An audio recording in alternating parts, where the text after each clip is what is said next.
in terms of body. Thank you. Who is doing that? So we are trying to make that connection a bit more bold and also bring ourselves in the era where we have stronger backlash we are facing and make it really, really political that we are also connecting with that backlash we are experiencing as human rights activists and trying to make a more challenging topic that always gets challenged in the human rights space. As it's our bodily autonomy, LGBTIQ rights, transgender rights, and complete sexuality education. Okay, so I'm not going to say anything about it. This is just to come together, bring like-minded people together, also non-like-minded to have conversations. And it's okay not to agree on everything we are saying, but it's important to keep the dignity at the center and in a nice way, human way, and then engage in conversations, right? That's how progress and that's how collaborations happen. So we really look forward to this.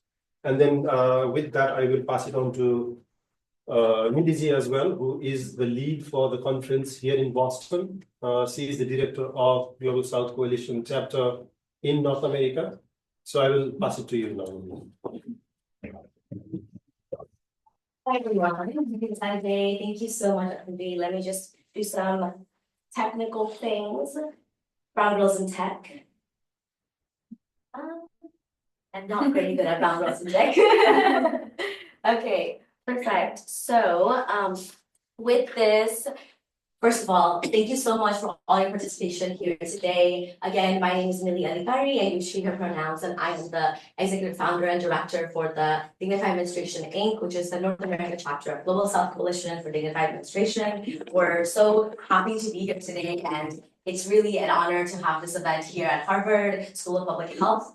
And so I know we're a little bit behind on time. So what I'd like to say is that there is an exhibition ongoing here in person. So please, for the audience, please feel free to look around at all the art pieces done by the menstrual artists and activists all around the globe, as well as we have another Harvard student, Meher Kaur, who has her exhibition on menstrual health and dignity in the back of the classroom here today. So please feel free to interact with this.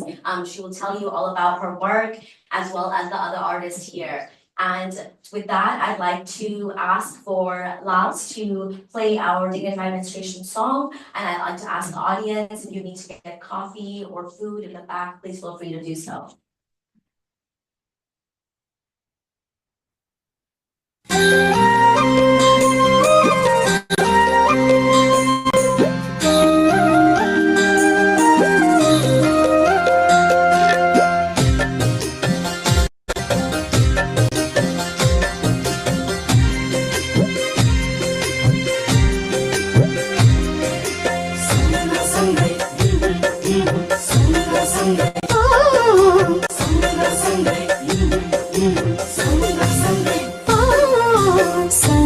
सँगसँगै छु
केही छैन मन परेको खाछु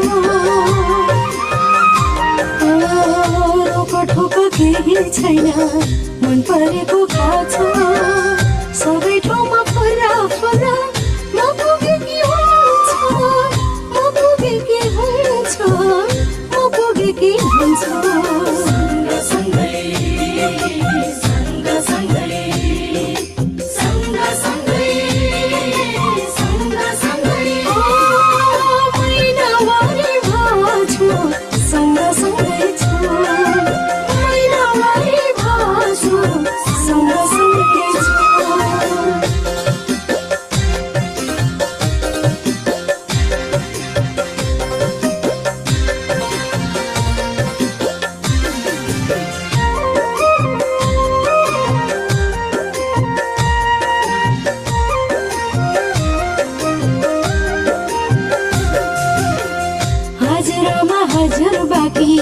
मोटा प्यारी नानी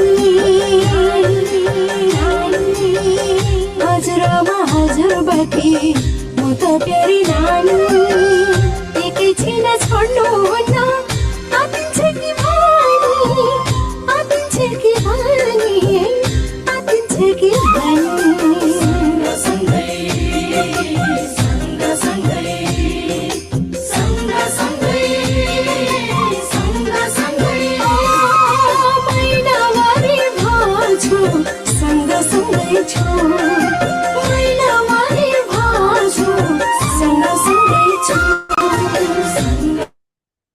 Thank you so much.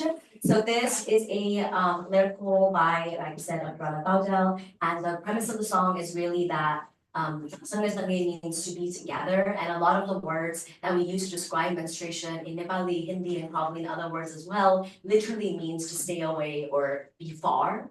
And so this song is really a representation that even not even during, but during menses, we should also be together. So another part of this, next we'll like to go ahead and have Sophia Wallace, a conceptual artist working at the intersection of bodies and ethics. She holds a BA in government from Smith College and an MA in studio art from New York University, the International Center of Photography.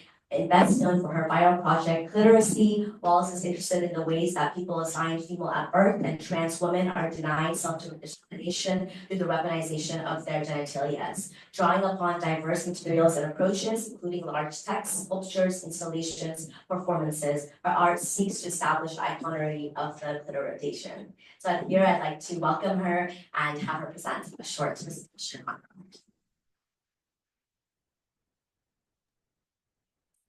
Good morning, everyone. It's a huge honor to be here, and I feel very lucky to be among you, and I feel very strongly that the work that people like me that are activists, artists, and NGOs and organizations like you all, we have to work together globally, and we have to not allow, as has been so successful in the past, all of our movements to be divided and for us to be distracted.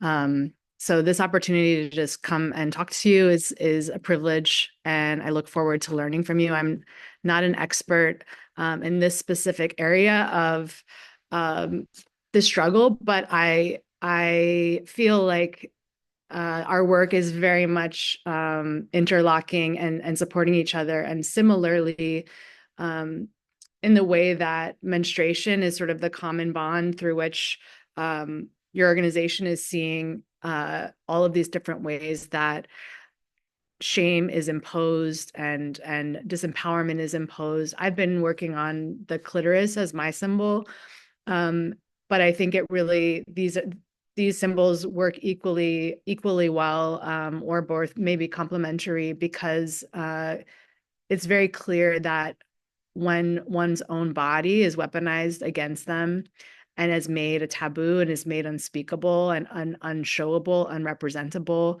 it's a very, very effective way to silence a person and to take away their power and take away their trust in their own body.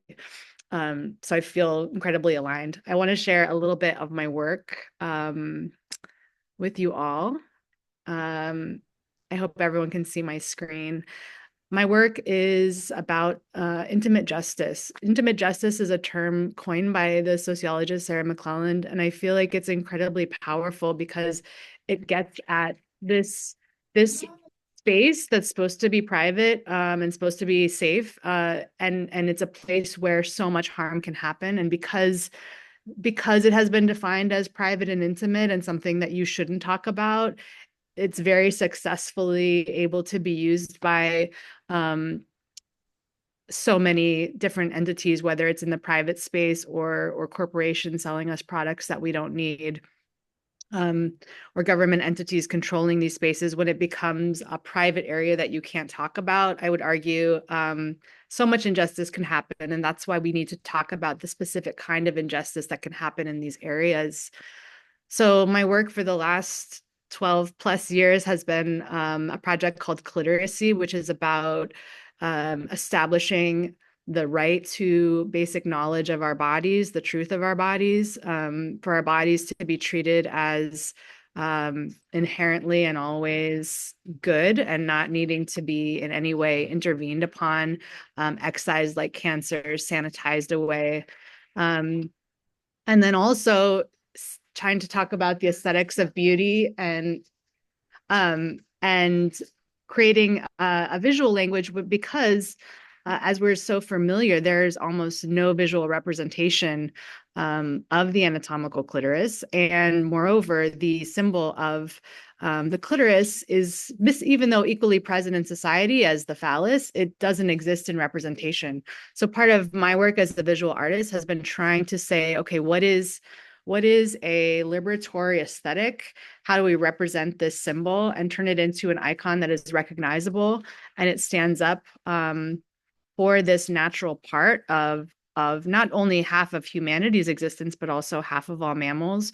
Also, many reptiles also have a clitoris. So this is not an organ that is somehow accidental in science and nature and evolution, right? It's clearly meant to be here, and it's clearly meant to function as it does.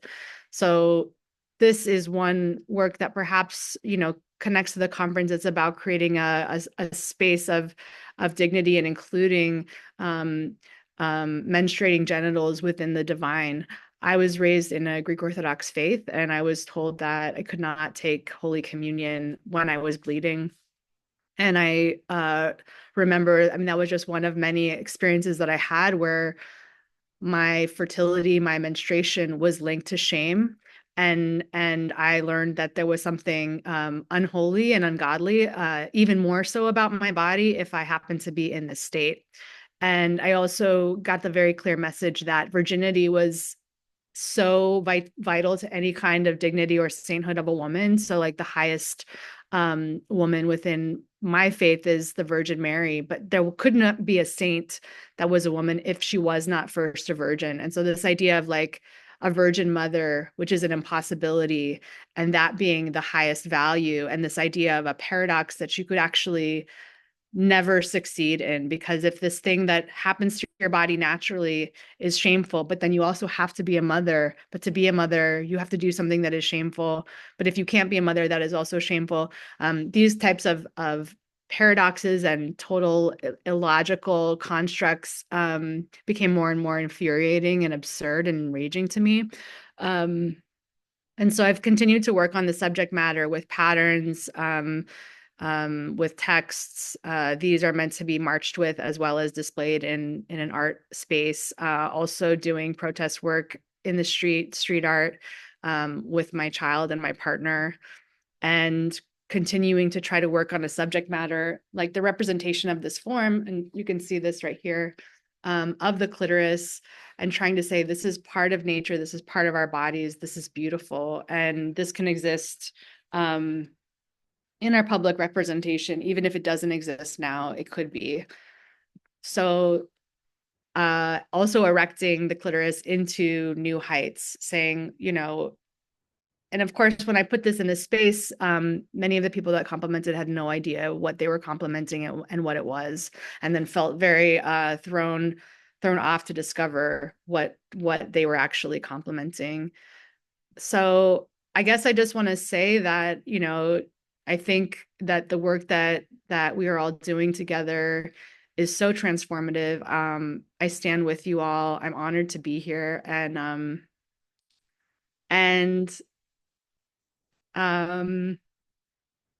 I hope that we can continue to forge new connections. I think this is just the beginning of it's an ongoing movement, but also I see so many possibilities that people are waking up and we're coming together and we're finding our voice, and it's so powerful what we can do together. Thank you so much for having me.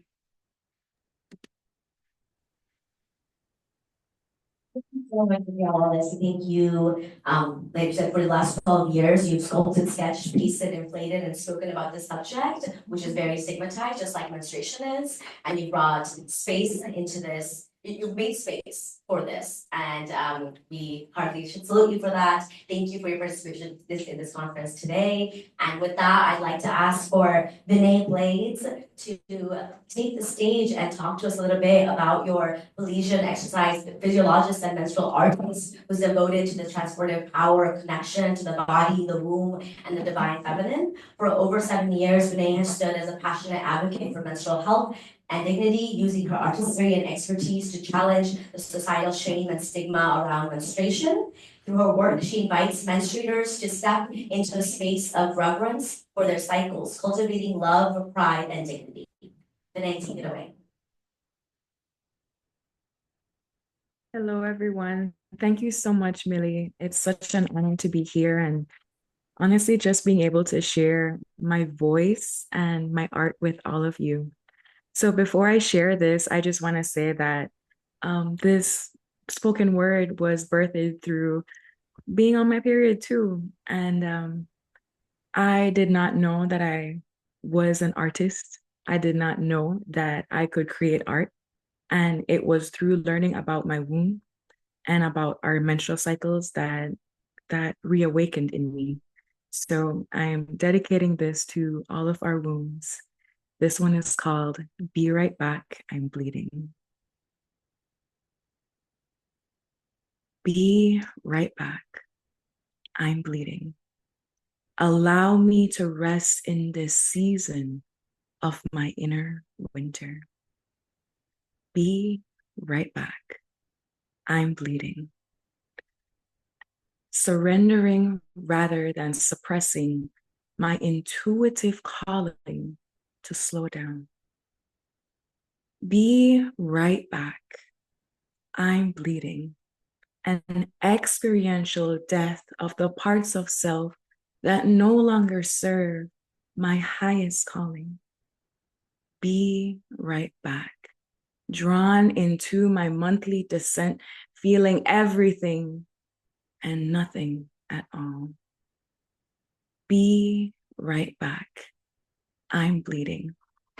I am most productive when given the space, grace, and a slow pace for this cyclical rebirth.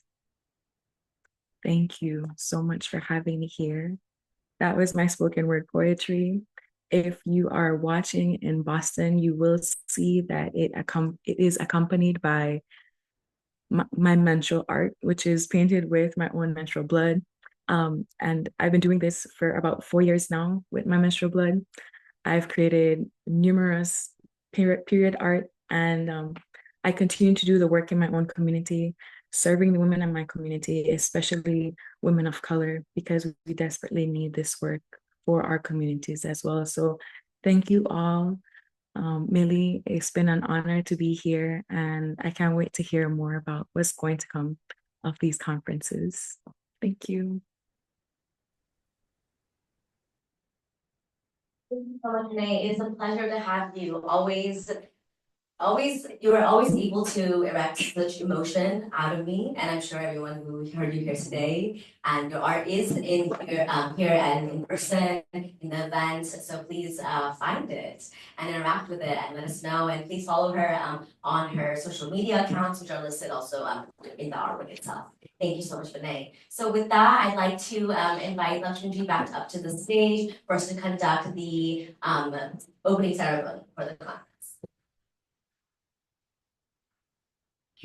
Thank you, Milizi, and Thank you for lovely presentations. So before I begin, we just want to also make sure that you get to time to talk with each other as well. And I realized I didn't introduce who I am to begin with. My name is Lakshman. I am from Nepal. I'm currently based in Washington, DC, and I work with a global network called Meeting Global Alliance. And we work with boys and men non-menstruators to bring them into the equation of problem solving in terms of dismantling patriarchy. So with that, we will now go into, and I'm here with my fellow partners in crime from my home as well. I have a partner and my son here with me as well, who has been, helping me in this journey and also, learning about it. So thank you for that. So with that, I will start with the opening ceremony. Just to start with is Dr. Niaradzai Gongunjwanga. She is the Deputy Executive Director of UN Women. She wasn't able to be here in person nor join online because she's currently traveling in Latin America to revitalize some of the women's empowerment work, but she has managed to record us a video message. So Lalji, I would request you to play the video.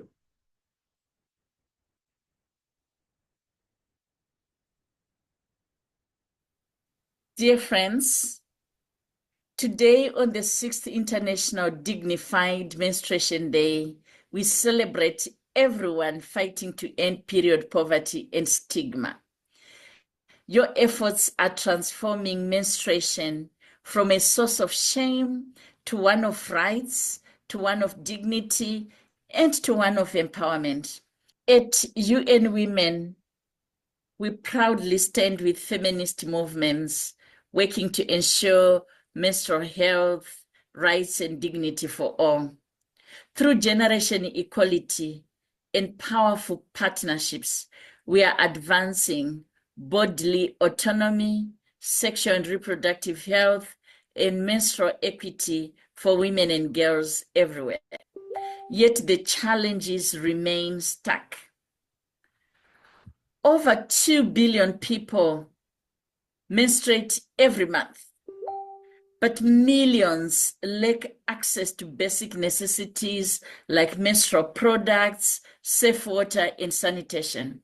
This forces many women and girls, especially those in marginalized communities and crisis zones, to miss schools. It affects their work, it affects their leisure, it affects their participation in sport, and really impacts other life-changing opportunities. Beyond the material needs, we must tackle the stigma and silence surrounding menstruation. In many places, cultural norms isolate menstruating women and girls, denying them inclusion in everyday life. Breaking these barriers is essential for true gender equality. We applaud the Global South Coalition for Dignified Menstruation, which has been leading the way since 2019. Their work highlights the vital connection between menstrual dignity, sexual and reproductive health, and human rights. This year marks 10 years of incredible progress in the fight against period poverty, from eliminating menstrual product taxes in countries like Kenya and South Africa to empowering women to create eco-friendly solutions. These successes show the power of collective action. The issues around menstrual health and rights have been a core conversation in the fight to end female genital mutilation, in the fight to end child marriage.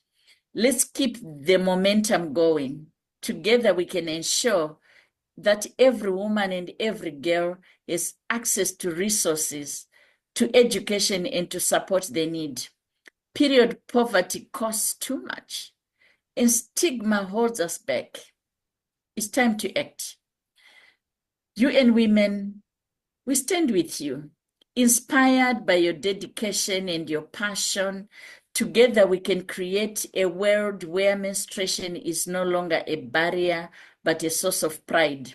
As we roll up our sleeves to commemorate the 30th anniversary of the Beijing Platform for Action, the girl child was a priority, health was a priority, human rights was a priority. Let's take these opportunities to sustain the focus around menstrual health, rights, and dignity. Let's make it happen. We are making it possible. Again, thank you.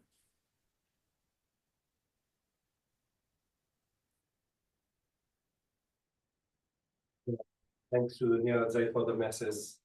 And it kind of encompasses the complexity that we are trying to address, right? All the way to the stigma, to systems, to structures, to services, and how important is it to consider this from a holistic approach, not a very superficial approach to just solving to the needs, but more of empowering and bringing the human rights to the fore and center. So with that, I would like to invite Pasupati Kumarji from Nepal to say a few words. Just very quickly, Pasupati Kumar is the executive director of Soma Vikas Nepal, which is a women's-led organization in the far west region of part of the Nepal. And she has been leading a number of amazing initiatives, very transformative initiatives with support from the government, with UN agencies, with NGOs on addressing or eliminating harmful practice, which is called Chaupadi in far west, which is again the stigma that exists because of which Miliji was referring to. Whenever someone menstruates, they are then asked to leave outside of the home and not even allowed to go out in the sun, not enter the house, not touch anything, but just be in shadow, in the cowshed actually. And that practice has been really, really harmful, and she's been leading that amazing transformative work that has led to making policy interventions or change in eliminating Chaupadi as a practice. So Pasupati will speak in Nepali, and I will try to attempt. I can't comment for the perfect one, but I'll try. Pasupati, over to you. Thank you. Namaste, everyone. First of all, thank you to all for this opportunity. I am speaking Nepali. I need to translate. मैले चाहिँ यो महिनावारी हुनु पूर्व नै मेरो आमा र मेरो दिदीकोबाट चाहिँ यो महिनावारीको विभेद मैले भोगिसकेको थिएँ। म सानो हुँदाखेरि चाहिँ मेरो आमा चाहिँ महिनावारी हुँदाखेरि चाहिँ घरदेखि छुट्टै गोठमा बस्नु पर्थ्यो र मेरो आमाको चाहिँ ब्लड बाटोमा हिँड्दाखेरि पनि ब्लड हुन्थ्यो र पछाडिको भागमा पुरै कपडामा चाहिँ ब्लड हुँदाखेरि चाहिँ मेरो आमालाई चाहिँ यो ब्लड हुँदाखेरि चाहिँ पछाडि पर बस्नु पर्दो रहेछ महिलाले भन्ने कुरा चाहिँ मैले महसुस गरिसकेको थिएँ। र जब म महिनावारी भएँ र पहिलो पटक चाहिँ म महिनावारी हुँदाखेरि चाहिँ मलाई एकदमै डर थियो कि रगत आउँदाखेरि चाहिँ गोठमा बस्नुपर्छ, घरभन्दा छुट्टै टाढा बस्नुपर्छ भन्ने चाहिँ मलाई एकदमै डर थियो। र म पहिलो पटक महिनावारी हुँदाखेरि मैले कसैलाई पनि भनिनँ। गोठमा मैले नभन्नाको कारण चाहिँ मैले घरभन्दा पर बस्नुपर्छ, एक्लै बस्नुपर्छ, विद्यालय जान दिँदैनन् र राम्रो खान दिँदैनन्, दुध दही खान दिँदैनन् भन्ने कुरा चाहिँ मलाई एकदमै डर थियो। र त्यसले गर्दा जसले गर्दाखेरि चाहिँ मैले भनिनँ। र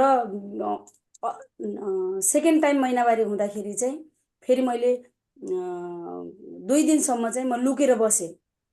हाम्रो चाहिँ समाजमा हाम्रो महिनावारी हुँदाखेरि चाहिँ लुक्नु पर्ने, दाजु बुवाको मुख हेर्न नहुने भन्ने चाहिँ विभेद थियो। त्यो विभेदबाट चाहिँ म लुकेर बस्दाखेरि चाहिँ गोठमा बस्नुपर्ने अनि सरसफाइ र नुहाउनका लागि छुट्टै धारा प्रयोग गर्नुपर्ने, सार्वजनिक स्थलमा जान नपाउने र विद्यालय 7 दिनसम्म चाहिँ मैले विद्यालय जान पाएन। र यो एकदमै चाहिँ मानव अधिकारको हनन हो जस्तो लाग्यो। म बुझ्दै जाँदाखेरि चाहिँ विद्यालय जान पाइएन, छुट्टै धारामा नुहाउनु पर्ने, छुट्टै भाँडामा खान पाउने, खानुपर्ने र घरभन्दा छुट्टै सानो गोठमा बस्दाखेरि चाहिँ मलाई एकदमै महसुस भयो कि यो मेरो मानव अधिकारको हनन हो र म माथि चाहिँ एकदमै ठुलो विभेद भइरहेको छ र म मात्रै होइन, हाम्रा थुप्रै किशोरी, हाम्रा दिदीबहिनीहरूले चाहिँ यो पीडा भोगेका छन् र मेरो आमाले त त्यस्तो पीडा भोग्नुभयो र म अब यो पीडा भोग्दिनँ भनेर चाहिँ मलाई त्यस्तो महसुस भयो र म काम गर्दै जाँदाखेरि चाहिँ मैले मेरो अछाम जिल्लामा मात्रै अथवा मैले मात्रै यो पीडा भोगेको जस्तो लाग्थ्यो र पछि मैले बुझ्दै जाँदाखेरि जुन राधा पौडेल दिदी को बारेमा चाहिँ मैले एकजना बेलायतको महिला दिदी महिलाबाट चाहिँ राधा दिदीको बारेमा मैले सुने, तिम्रो जस्तै महिनावारीको क्षेत्रमा काम गर्नुहुन्छ राधा पौडेलले, तिमी त्योसँग टच होस् भनेर चाहिँ उहाँले चाहिँ मलाई भन्नुभयो र राधा दिदीको लाई चाहिँ मैले सर्च गरेँ, हामी सामाजिक सञ्जालमा चाहिँ हामी जोड्यौँ र मलाई कस्तो फिल भयो भन्दाखेरि त्यो राधा दिदीले काम गर्दाखेरि या अरू उहाँले चाहिँ बोल्दाखेरि मेरै स्टोरी हो र मैले दुःख पाएको कुरा चाहिँ उहाँले बोल्नुहुन्छ भने जस्तो लाग्थ्यो र मलाई यति हरेक रात चाहिँ म महिनावारी भएर गोठो बस्दाखेरि चाहिँ हरेक 5 दिन, महिनाको हरेक 5 दिन चाहिँ म मरेर बाँचे जस्तै लाग्थ्यो। किन भन्दाखेरि एक्लै बस्नुपर्ने र विभिन्न नियम चाहिँ मान्नुपर्ने भएका कारणले चाहिँ होइन, यो विरुद्धमा आवाज उठाउनै पर्छ भन्ने चाहिँ मलाई लागेर त्यसपछि चाहिँ म यो परिवर्तनको सुरुवात आफैबाट गर्नुपर्छ भनेर चाहिँ म खुलेर विरोध गर्न थालेँ र आफै महिनावारी हुँदाखेरि म घरभित्र आएँ र सुरुमा म महिनावारी हुँदाखेरि घरभित्र बस्दाखेरि चाहिँ मेरो समाज, मेरो परिवारले चाहिँ मलाई चाहिँ एकदमै वञ्चित गर्यो। मेरो घरमा चाहिँ खान कुनै दही दुधहरू पनि नदिने र मलाई सार्वजनिक ठाउँमा जाँदाखेरि पनि तिमी महिनावारी भएको त होइन भनेर चाहिँ टर्चर गरिराख्ने। त्यसले गर्दाखेरि मलाई मेन्टल्ली एकदम चाहिँ पीडा भइरह्यो र यो विरुद्धमा चाहिँ मैले काम गर्नुपर्छ भनेर चाहिँ मैले काम गरेँ र अहिले म चाहिँ काम गर्दै जाँदाखेरि चाहिँ म कुनै पनि यो महिनावारीका कुनै पनि विभेदहरू चाहिँ मान्दिनँ। कुनै पनि विभेद चाहिँ म अहिले घरमा महिनावारी हुँदाखेरि म घरमै बस्छु, अरू सार्वजनिक ठाउँमा पनि जान्छु, मठ मन्दिरमा पनि जान्छु र थुप्रै अहिले पनि नेपालमा हाम्रो जिल्लामा म जहाँ बस्छु एकदम रुरल एरियामा चाहिँ म बस्छु, हाम्रो ठाउँमा चाहिँ गोठमा राखे पनि महिनावारीको विभेद एकदम सबै ठाउँ नेपालमा र अन्तर्राष्ट्रिय लेभलमा पनि सबै ठाउँमा चाहिँ यो कुनै न कुनै महिनावारीका विभेदहरू मान्दो रहेछ महिलाहरूले र काम गर्ने महिला दिदीबहिनीहरूले पनि कुनै न कुनै हिंसा भोगिराख्नु परेको छ। यो हरेक 5 दिन, महिनाको 5 दिन एउटा महिलाले चाहिँ अछुत हुनु परिरहेको छ र यो अछुतको विरुद्धमा चाहिँ मैले आवाज उठाइरहेको छु। मैले नीति नियममा चाहिँ परिमार्जन हुनुपर्छ भनेर लागिरहेको छु र यो एउटा चाहिँ मैले आफ्नो मन मस्तिष्कबाट चाहिँ यो महिनावारीका कुनै पनि विभेद मान्दिनँ भन्ने चाहिँ सोध्छु र अरूलाई पनि त्यही किसिमको चाहिँ चेतनामूलक जानकारी दिइरहेको छु र मैले अहिले रियुजेबल प्याडहरू हाम्रो महिला दिदीबहिनीहरू चाहिँ महिनावारी हुँदाखेरि प्याडबाट पनि पाउँछ। मेरो आमा, मैले भने फर्स्टमै, मेरो आमाले चाहिँ महिनावारी हुँदाखेरि चाहिँ पुरै ब्लडहरू देखिन्थ्यो, हिँडेको बाटोमा पनि ब्लडहरू हुन्थ्यो र त्यस कारणले चाहिँ अहिले पनि हाम्रा दुर्गम गाउँमा चाहिँ अहिले पनि सहजै रूपमा चाहिँ प्याड पाउन सकिरहेको छैन। नेपाल सरकारले प्याड त बाँड्छ, त्यो कम गुणस्तरीय प्याडहरू बाँडिरहेको छ, त्यो पनि किशोरीहरू स्कुल लेभलमा बाँडिरहेको छ र त्यो सबै महिलाहरूको एक्सेसमा छैन र त्यसले गर्दाखेरि चाहिँ मैले महिला दिदीबहिनीहरूलाई प्याडको सहज पहुँच होस् भनेर चाहिँ रियुजेबल प्याडहरू पनि बनाइरहेकी छु र आफूले चाहिँ यो आफ्नो घरबाट, समाजबाट चाहिँ यो परिवर्तनका लागि म निरन्तर चाहिँ आवाज उठाइरहेको छु र जिल्ला स्तरमा मर्यादित महिनावारीका लागि अभियानहरू सञ्चालन गरिरहेका छौँ र मर्यादित महिनावारीको बेलामा प्रयोग हुनुपर्ने चाहिँ हामीले चाहिँ प्याड सँगसँगै, प्याडको मात्रै होइन, प्याड सँगसँगै कुनै पनि विभेद स्कुलमा हाम्रो एरियामा अहिले पनि महिनावारी हुँदाखेरि चाहिँ जहाँ स्कुल नजिक मन्दिर छ, त्यो मन्दिर भएको ठाउँमा चाहिँ किशोरीहरू चाहिँ स्कुल जान पाइरहेका छैनन् र यसको विरुद्धमा चाहिँ हामी म लगायत हाम्रा थुप्रै महिला अधिकार कर्मीहरूले चाहिँ यो आवाज उठाइरहेका छौँ र हाम्रो राधा दिदी पनि हामीसँगै हुनुहुन्छ र हामीले चाहिँ एउटा नेसनल लेभलमा पनि विभिन्न पोलिसी डायलगहरू गरिरहेका छौँ र नेपाल सरकारले पनि यो मर्यादित महिनावारीको नीति ल्याएको छ र महिनावारीको हरेक स्थानीय तहले महिनावारीको सम्बन्धी नीति बनाएर चाहिँ लागू हुनुपर्छ भनेर हामीले वकालत गरिरहेका छौँ। हस्, धन्यवाद।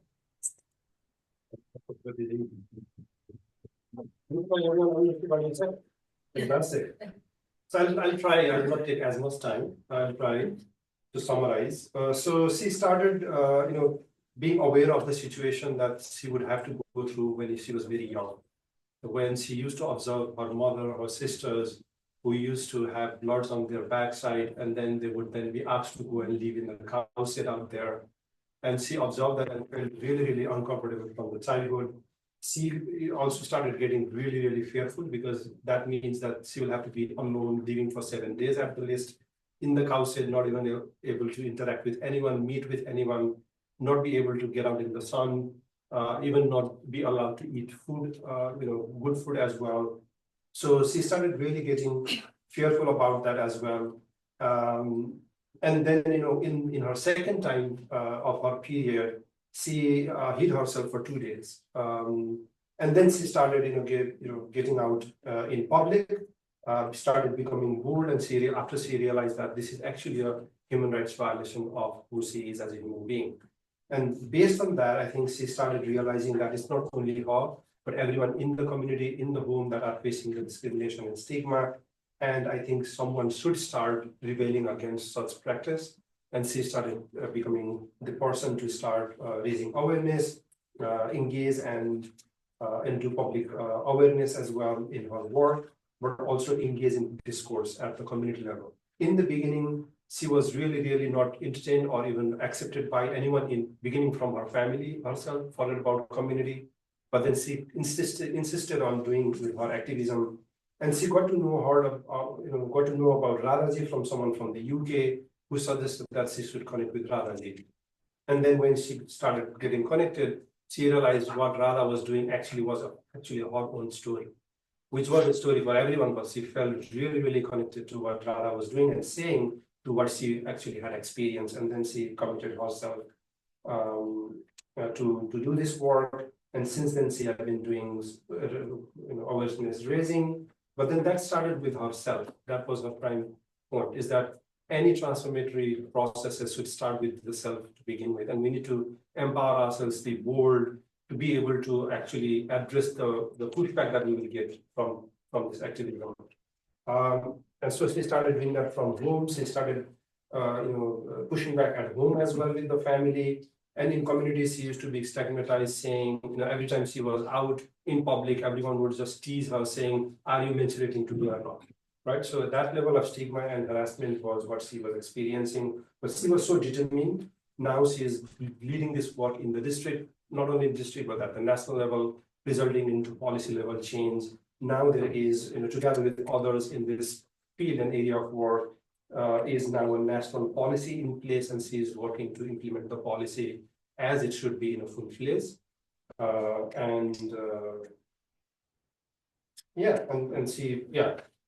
She wishes to continue doing this work. So thank you, Paspatiji, for that incredible story.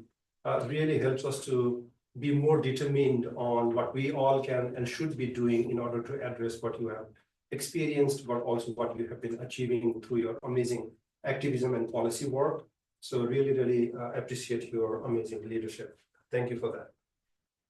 After that, so I'll now invite and welcome Dr. Radha Podal. She is, as I in the beginning said, is the founder of the Global South Korean Dignified Menstruation. She is one of the pioneers on actually, setting an example of what a decolonial movement, feminist movement building can look like, being led in Global South or by Global South. Over to you, Radhaji. Thank you, Lakshmanji. Namaste. Salam alaikum. Bonjour.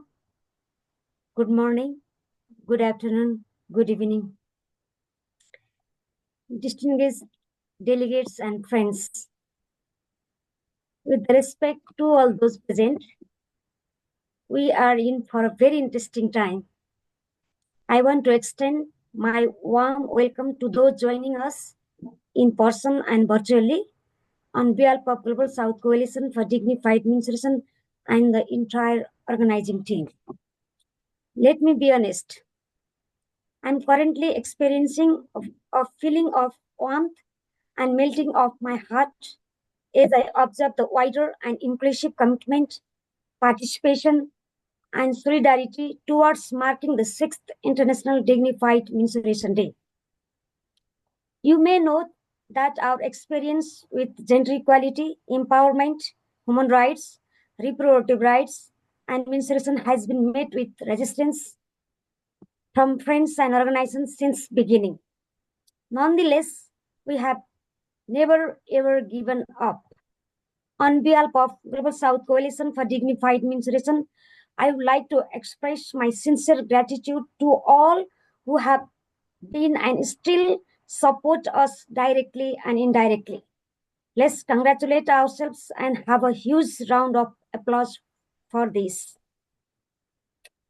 In order to demand, celebrate, or act around dignified menstruation, we must examine the nature and complexity of menstrual discrimination in our society.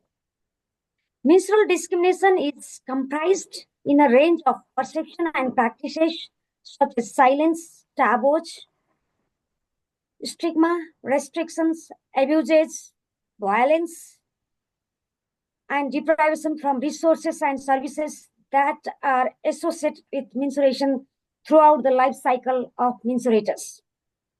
The perception and practices applied to menstruators or who have uterus and ovaries themselves, their menstrual blood, include list of do's and do nots with regard to eating, touching, mobility, seeing and use of product, including management of used menstrual products. Let me share the findings of very recent research from Sri Lanka. Among the 600 surveyed menstruators, 89% of the respondents were isolated from home for 7 to 30 days during their first menstruation, and 58% did not know anything about menstruation before the first menstruation. It is not a single case. I do repeat again, it is not a single case. In Nigeria, another research report in October 2024 revealed that 57% of the girls do not know about menstruation before their first menstruation. Many scholars believe that it is only the matters in the global south due to the poverty, illiteracy, or religion. It is not the case. According to the reports in the UK, 1 in 3 young girls are not ready for their first menstruation. Let me reiterate here that menstrual discrimination since childhood is the primary underlying factor for construction of systemic inequalities and patriarchal structures. These systemic inequalities and patriarchal structures continue to grow and make a vicious circle throughout the life cycle of menstruators. While it varies from person to person, menstrual discrimination is consciously and unconsciously present in one's mind even before developing other identities like disability, sexual orientation, or any other identities, and becomes a source of multiple levels of oppression and discrimination. Menstrual discrimination is a form of gender-based violence and co-occurs alongside other forms of violence against menstruators, including sexual exploitation, harassment, abuse, intimate partner violence, technology-facilitated violence, child marriage, and so many others. Menstrual discrimination is also a form of human right violation. It violates more than 4 categories of human rights at once. You can calculate the number of discriminatory menstrual practices and violations during menstruation and menopause. Indeed, it is a countless violation. It has not been acknowledged or addressed since the Declaration of Human Rights in 1948. Many countries have been working with dozens of international human rights instruments such as CEDAW, Children's Rights, SDGs, ILO C-190, Beijing Platform for Action, Paris Declaration, and so on. But menstrual discrimination is not touched, not explored, not included. Among the international days from January to December, there is no single day for recognizing and addressing the complex and multifaceted menstrual discrimination. Many of you may have challenged me, stating that there is a May 28th, the International Menstrual Hygiene Day. My dear friends, if we keep using hygiene, and hygiene, aren't we promoting the idea that the menstrual blood is dirty or impure? If it is dirty or impure, how can we and this universe move forward? More importantly, the menstrual discrimination, more importantly, the menstrual blood or menstruating person cannot be an act like injecting a vaccine in clinic or dressing a wound at hospital. Here, may I gently remind you that language matters, especially if we want to transform the narrative around menstruation. Unfortunately, around the globe, many schools and universities do not teach that the menstrual blood is pure, clean, and not an indicator of weakness. I believe that the dignified menstruation conversation should start around the age of 5 at home. Then schools need to continue it through various means such as ramps before blood, or painting, or arts, or putting the statement in the wall. I was so much impressed with the colleagues who presented earlier. Their arts is really, really powerful. We really need to collaborate in future. For instance, Einstein was born because of the fact that his mother had menstruation and was covered in blood when he was born. And even with this, he became the father of the science. Initiating a dialogue on dignified menstruation at home, school, communities, workplace, and parliament is urgent and important. When speaking on dignified menstruation, you can simply state that dignified menstruation is a state of free from any forms of menstrual discrimination. It is an innovative, holistic, southern-led, transformative, human rights, and life cycle approach for an equal and just society. Now, let me explain a bit about this year's theme, upholding dignified menstruation, fundamental for sexual and reproductive health and rights. For the advancement of SRHR, considered as fundamental rights in constitution in few countries, the UN donors and academia have spent a lot of money since 1994 and have placed emphasis on SRHR from the Beijing Platform for Action (SDG). Our research with Amplified Change in Nepal indicates that menstrual discrimination is a significant obstacle to asserting sexual and reproductive health and rights at different levels, albeit individually, at home, in a school, in the community, in a health center, and in any other public institutions. For example, if a menstruator cannot say no, to menstrual discrimination at home, how could she say no to unsafe sex, seek for emergency contraceptive, or seek for a certified health institutions or health worker for safe abortion service or prevent HIV? All elements of SRHR are linked with menstruation, but there is no space for dignified menstruation in current conversation of SRHR around the globe. Talking about the anatomy and physiology of menstruation and menstrual management does not reveal the menstrual discrimination that surrounds us. A menstruator is already facing multiple challenges due to menstrual discrimination without addressing pre-existing underlying barriers of SRHR. How can we claim climate justice within the SRHR spectrum? Even distribution of the eco-friendly menstrual products solely cannot address the systemic inequalities of climate justice. I humbly request that SRHR actors stop watering the sand. They are not my words, but are the part of the findings of one of the research. Today, may I remind all SRHR actors that neither the 9 elements of SRHR nor the specific program of comprehensive sexual education programs recognize and incorporate dignified menstruation.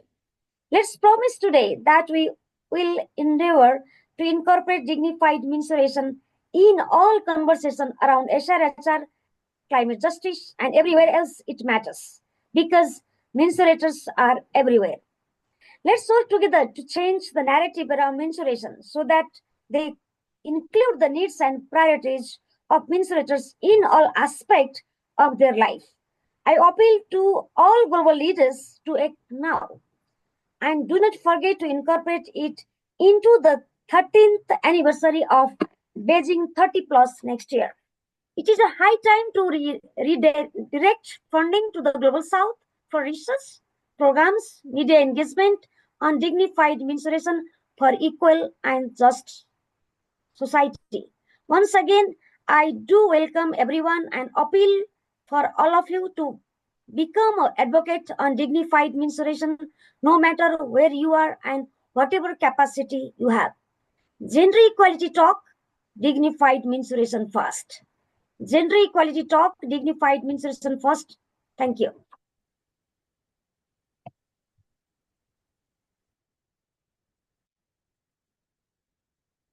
Thank you, Radha. It's always so energizing to hear the way you articulate and for really bring the real problem to the fore. And indeed, I think it is all about human rights, and I think it's not about neutralizing in a sense that it becomes something that we don't talk about or don't politicize enough. And I think it's really important to make sure that we do that. I also would like to add that this is not only a sole responsibility of menstruators. There is an equal, if not more, role for non-menstruators as well to play in addressing the stigma, because every stigma is part of the patriarchal system as a whole, and patriarchy is being maintained by non-menstruators. And I think there is a role for non-menstruators to take responsibilities also then to address at least the root causes of the stigma and discrimination that menstruators face. And that's really important as well. So at least I see 7 of us in the room that I could say probably are non-menstruators. At least this is a good beginning. We used to have only 1 or 2 people in the room, and it's increasing day by, at least by year. So we are happy about that. And definitely let's connect more on, and all of you around the Beijing 30 as well. How can we bring this agenda in the global human rights narrative and the policy making space more? So we'll try and see how we can do that. And if you will be around Beijing 30 process or in New York in next year in March, we will great to connect and see how we can lobby and advocate for this agenda to be part of that important declaration that is going to be made. And I will commit to do that as well, because I'll be there, and then there will be some other these acronyms are really HPLF, High Level Political Forum or something, that takes place in September at UN, and we'll bring that as well. So thank you, Radhaji. So we are not much delayed. It's just around 30 minutes delayed as per the schedule. But I think in the same time, we'll cover up a bit. Again, to remind you, we have food. So it's now the time to bring, because the next panel that we are going to start probably will be engaging so much that you won't go back to take the food as well. So I will then invite Miliji to moderate the next panel, which is on missing dignified menstruation within SRHR. And that's a very good start by Radhaji as well. And then we have 4 speakers, and I'll pass it on to Miliji. Thank you so much, Dr. and all of our opening ceremony guests, and of course, Dr. Radha Paudel, for always your impactful and passionate words that have, really had my epiphany in what I was missing in doing all the work around sexual reproductive health, but not talking about menstruation. As being educated here in the global north, we don't talk about it, and we talk about it in reference to the global south. So with that, I'd like to announce for the first, while folks are grabbing food, please feel free to have coffee we have there for you. And all the food here today, just to announce to the hybrid model, is that it is the Nepali food, because this movement is started in Nepal, and therefore we're paying a homage to the origins. So the first panel discussion will be missing dignified menstruation within SRHR. I'll be moderating this event, and the speakers, I'd like to announce if you're on Zoom that you are prepared, and we will spotlight your video, and then in person, I'd like to invite Aliyah Salim, who is the Executive Director for Hope for Health and Hygiene, to the stage. And our rest of our speakers will be on Zoom, which will be Nagarasa from Dignified Menstruation Advocate from Sri Lanka. We'll have Marcus Kusum from CEDA Committee from Men Engage Alliance, and we'll have Dr. Shmiksha Adhikari, our representative from Nepal, who's a Dignified Menstruation Advocate as well. Thank you so much.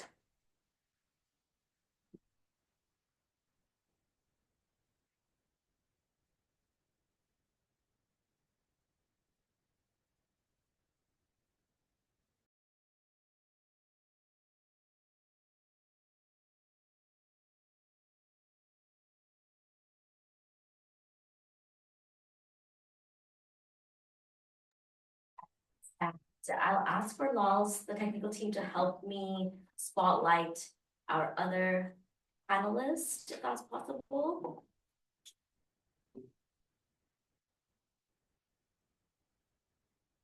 Okay, perfect. Thank you so much. And then one more participant, which will be Nagarasa, please.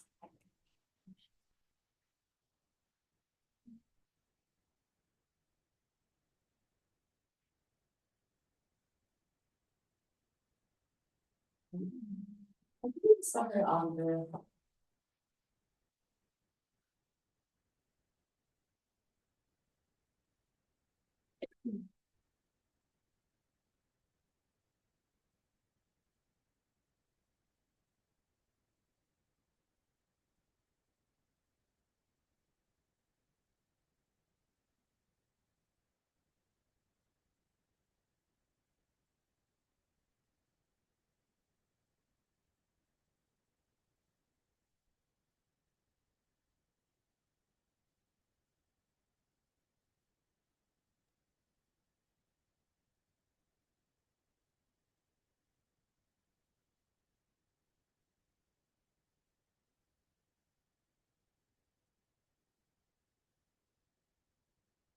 one technologist.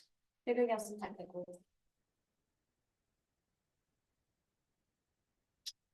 You have to ask Nagarasa to open the video, that's why. Oh, I see. Oh, perfect.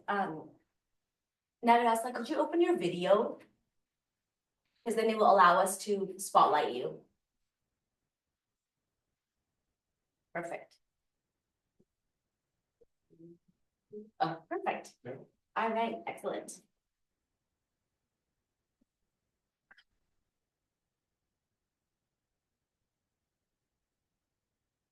Thank you for this opportunity, committee. I am Nagarasa Vidurshana from Sri Lanka at presenting with the organization, at the same time presenting Light of East Youth Club Eastern Province. First, I talk about our movement. From 2019, our organization will be.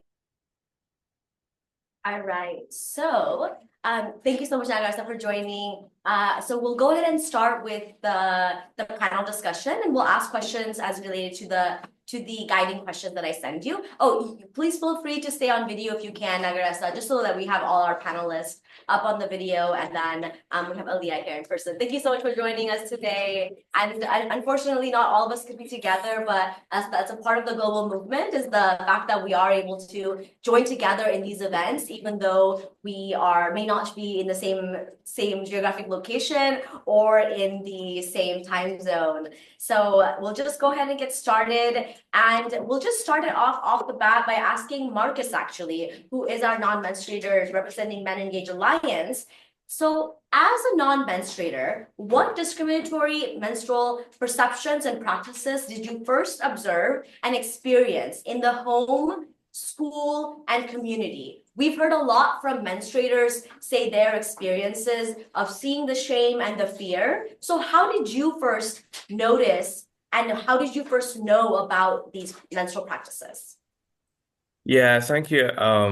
So I stand in solidarity with my fellow menstruators um, in a way that has not been done in the Caribbean.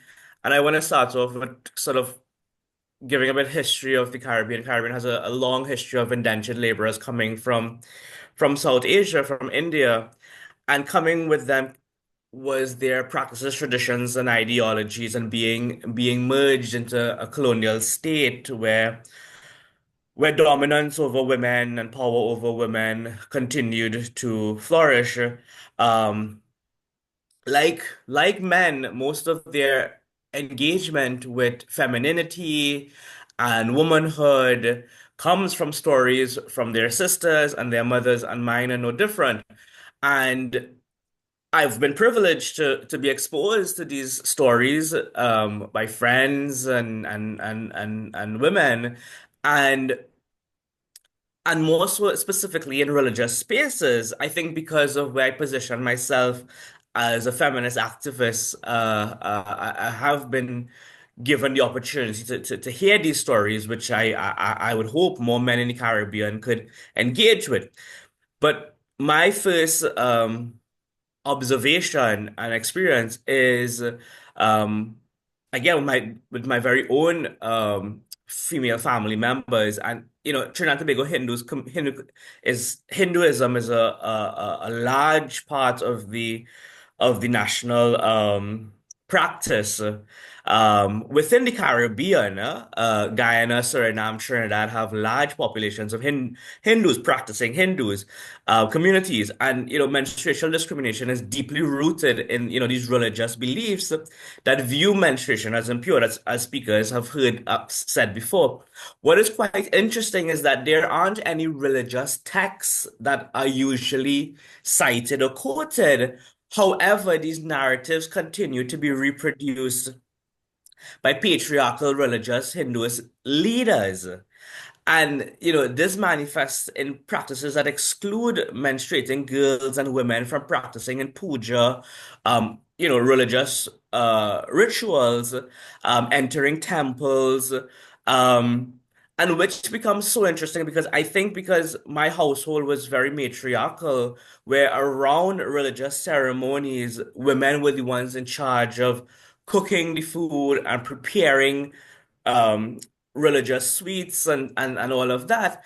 And I felt like the women in my family stood up as a form of resistance and say, well, one, there's no one else in the home who could do this. And then if you restrict me from being able to participate, then these ceremonies could never happen. I don't know if you understand. The Caribbean has a history of working women. The Caribbean women didn't come here as wives and they didn't come here as concubines. They came here as working women, and they've led religious institutions, and they've run households. So to limit them would be to have these ceremonies extinct in the Caribbean, right? So these traditions reinforce notions of menstruation as a source of shame. Scholars in the Caribbean, feminist scholars in the Caribbean, notes that such exclusion not only stigmatizes menstruation but also contributes to broader marginalization of women within cultural and religious spaces. This exclusion is often instilled early in childhood, as girls are taught to conceal their menstruation to avoid public shame or familial reprimation. Boys, in contrast, are generally uninformed about menstruation, perpetuating ignorance and continuing the cycle of stigma in adulthood. The lack of education and understanding about menstruation further enforces societal taboos that harm both women and men in community. And of course, limit the idea of a care culture and an appreciation for the human body, not just one, right? So Caribbean feminists like Patricia Muhammad argues that women's cultural experience, such as those rooted in Hinduism, can be re-examined and reinterpreted to challenge these harmful taboos. One potential framework is Hindu concept of Shakti, which represents feminine power and energy. By reclaiming the symbol of strength, menstruation could be reinformed from a source of shame to one of empowerment, embracing such cultural perspectives that allows community to engage in advocacy for inclusion of religious practices that honor menstruation as a natural, powerful force rather than a taboo to be hidden. And I feel like these are the places in which I've started to, as a young boy growing up, to understand how women's bodies become part of a global shaming process, a global exclusionary and shaming process. So, yeah. Thank you, Marcus. Yes, I think it's so fascinating to hear you talk about your matriarchal origins and seeing how you saw that in a society there is this restriction, and then for you seeing how the menstruators are the ones that are leading the work and doing the traditions and really leading the cultural movement, and as well as being the financial caretaker in your household, and seeing how these menstrual restrictions were restricting not just their productivity but their participation and sort of the legacy of the culture and your family as well. I think similarly, so we've done a lot of work in Sri Lanka, and I'm wondering, Nagarasa, I'd love if you could explain a little bit about what's been the ongoing dignified menstruation movement in your organization and in the country of Sri Lanka, and please share any key activities that have been done so far.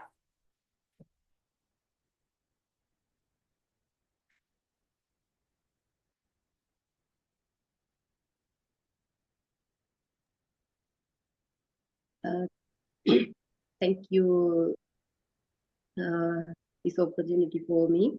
I am Nagarasa Vidurshana from Sri Lanka at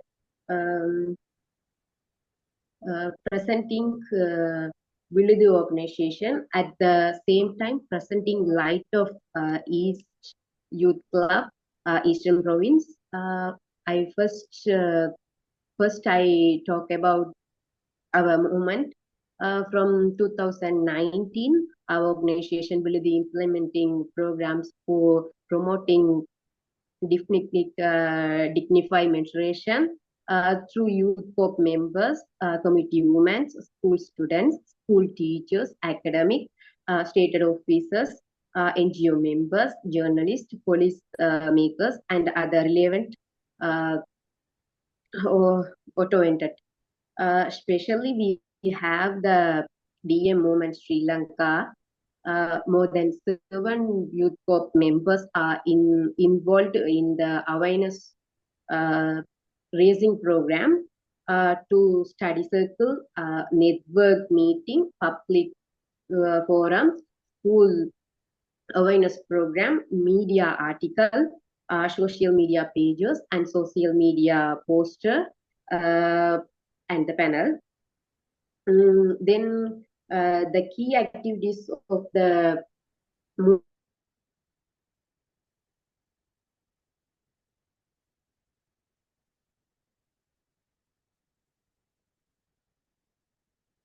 Technical difficulties.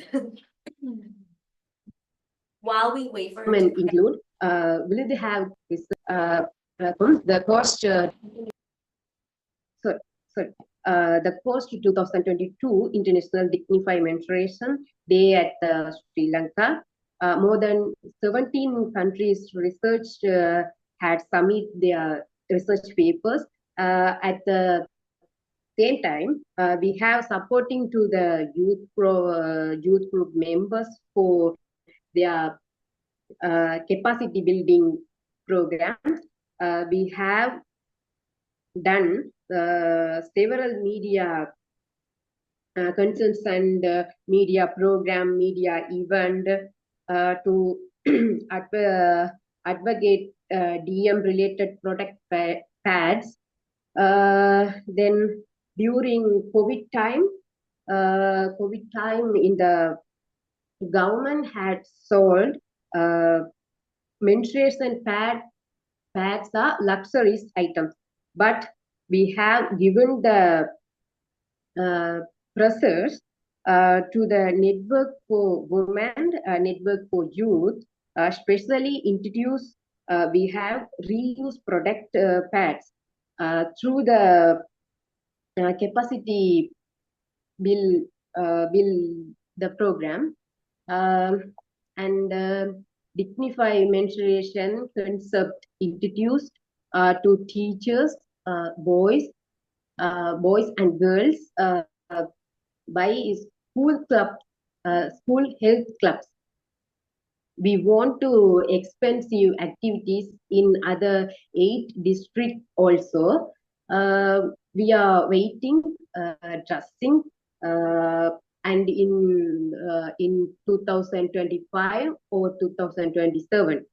Within 2025, we will cover in 25 districts of Sri Lanka. And then next our challenges and give up moment. Uh, Sri Lanka is a multicultural country. During that time, we faced many challenges. Those are the problem of language, cultural, different religions, and their beliefs. Then, even in the face of so many problems, we have worked together with all community, regardless of caste and religions. Such a voting event took place in Badulla on July 22. Together with the youth of all 3 races, we made an reusable pads. This performance through culture action and community action also. Then our Light of East Youth Club has been working from 2019 to up to now. I can sure it's giving great positive impact on families. It has formed a strong community. For example, many genders are helping ladies in our society now. And also, we have built up the livelihood of the woman-headed families. The most important is we had introduced the reusable pads during the COVID pandemic due to the economic crisis. And our forums has influenced the school to promote the washroom facilities and provide pads for students. And also, we have given great contribution to pay the pad vouchers in village level school. Moreover, we have formed health clubs and include boys and girls in school. Our organization has contrived a lot of change in community levels also. We have conduct awareness programs among youth in social level and school levels. We give the great attention on menstruation through the study circle twice in a month. We have recommended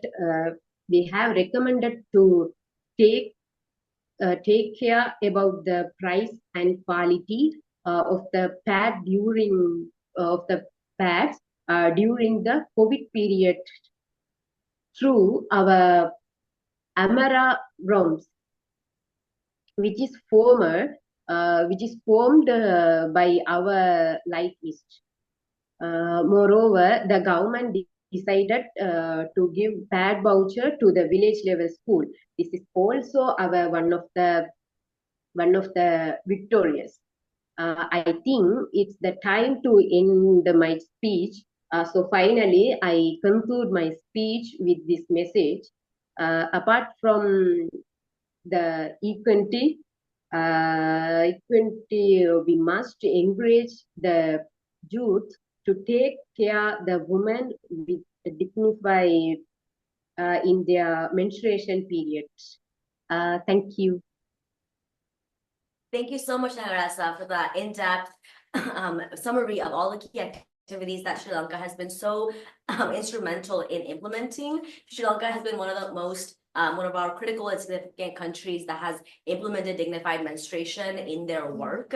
And we're seeing the results by seeing, as Zangarasa mentioned, seeing menstruators become the head of households by participating in these programs and acknowledging and realizing the stigma and sort of the power construction that really exists from menstrual discrimination and how it leads to then the sequelae of your ability to make decisions, your ability to have informed consent, your ability to negotiate, your ability to act as a independent human being and with autonomy, with full autonomy in any sphere, including your home, school, community level, and the global level. So with that, I'd like to ask Aliyah, what does dignified menstruation mean to you?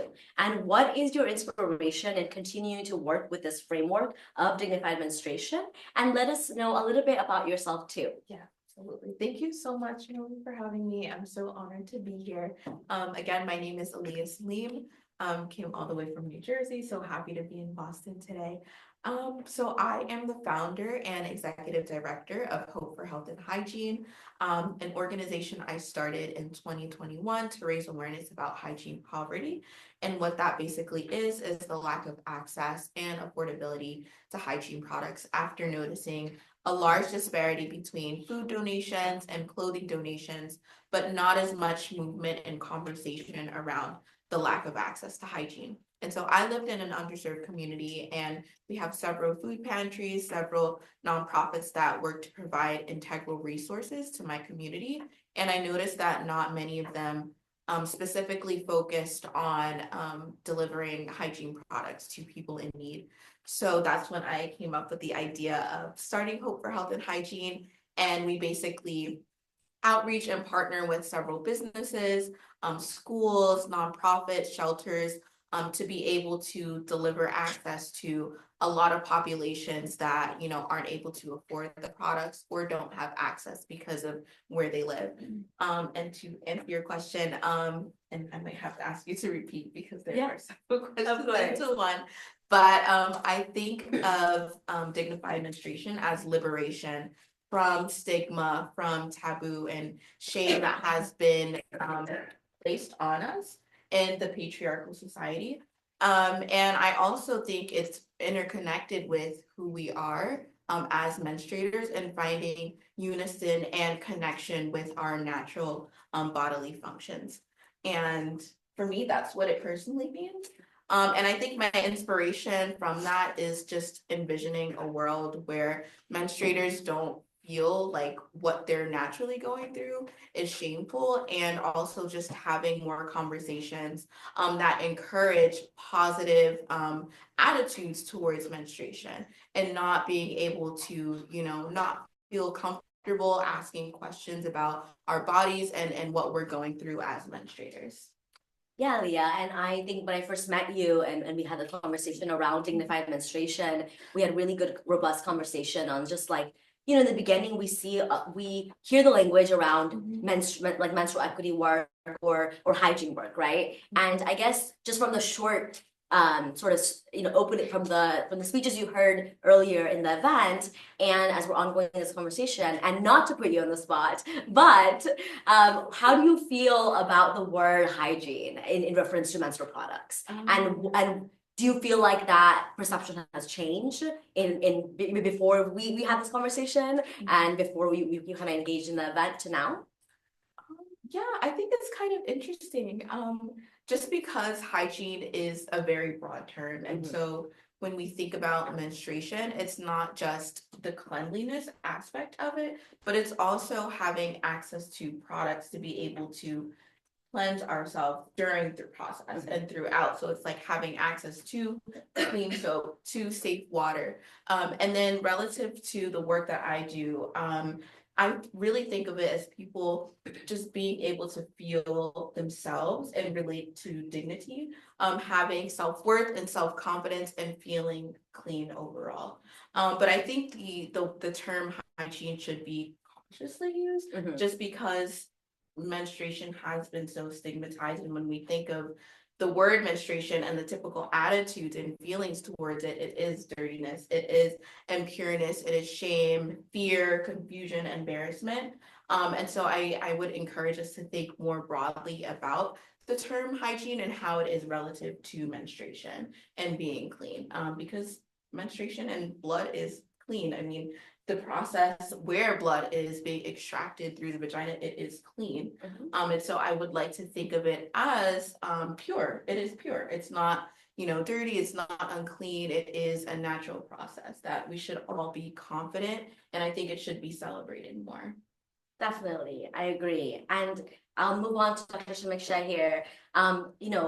Since you are one of the institutional memory on dignified menstruation in Nepal, how do you see the dignified menstruation in the SRHR space and in the climate action justice discourse? And please introduce a little bit about yourself too. Thank you so much. Thank you, Millie. My name is Samiksha Koirala. Well, I have different hats, but currently I'm working as assistant professor of media and journalism in North South University. That's in Bangladesh. I'm from Nepal. And I started working on the area of dignified menstruation when I was working as a minister's advisor in Nepal at the Ministry of Women, Children, and Senior Citizen, where I get to meet this wonderful woman, Radha Paudel, and really happy to work on this cause. And although I'm no longer with the ministry, I'm extremely passionate about this area, and I completely believe that through dignified menstruation, there are different areas we can address into. And just like you asked about SRHR, and also the area of climate action is there. Also, let me take a moment to reflect back on how far we have come on this journey from the early stages of defining dignified menstruation as human rights, now embedding it within the broader discourses of SRHR and climate action. It's clear that we have made some strides here.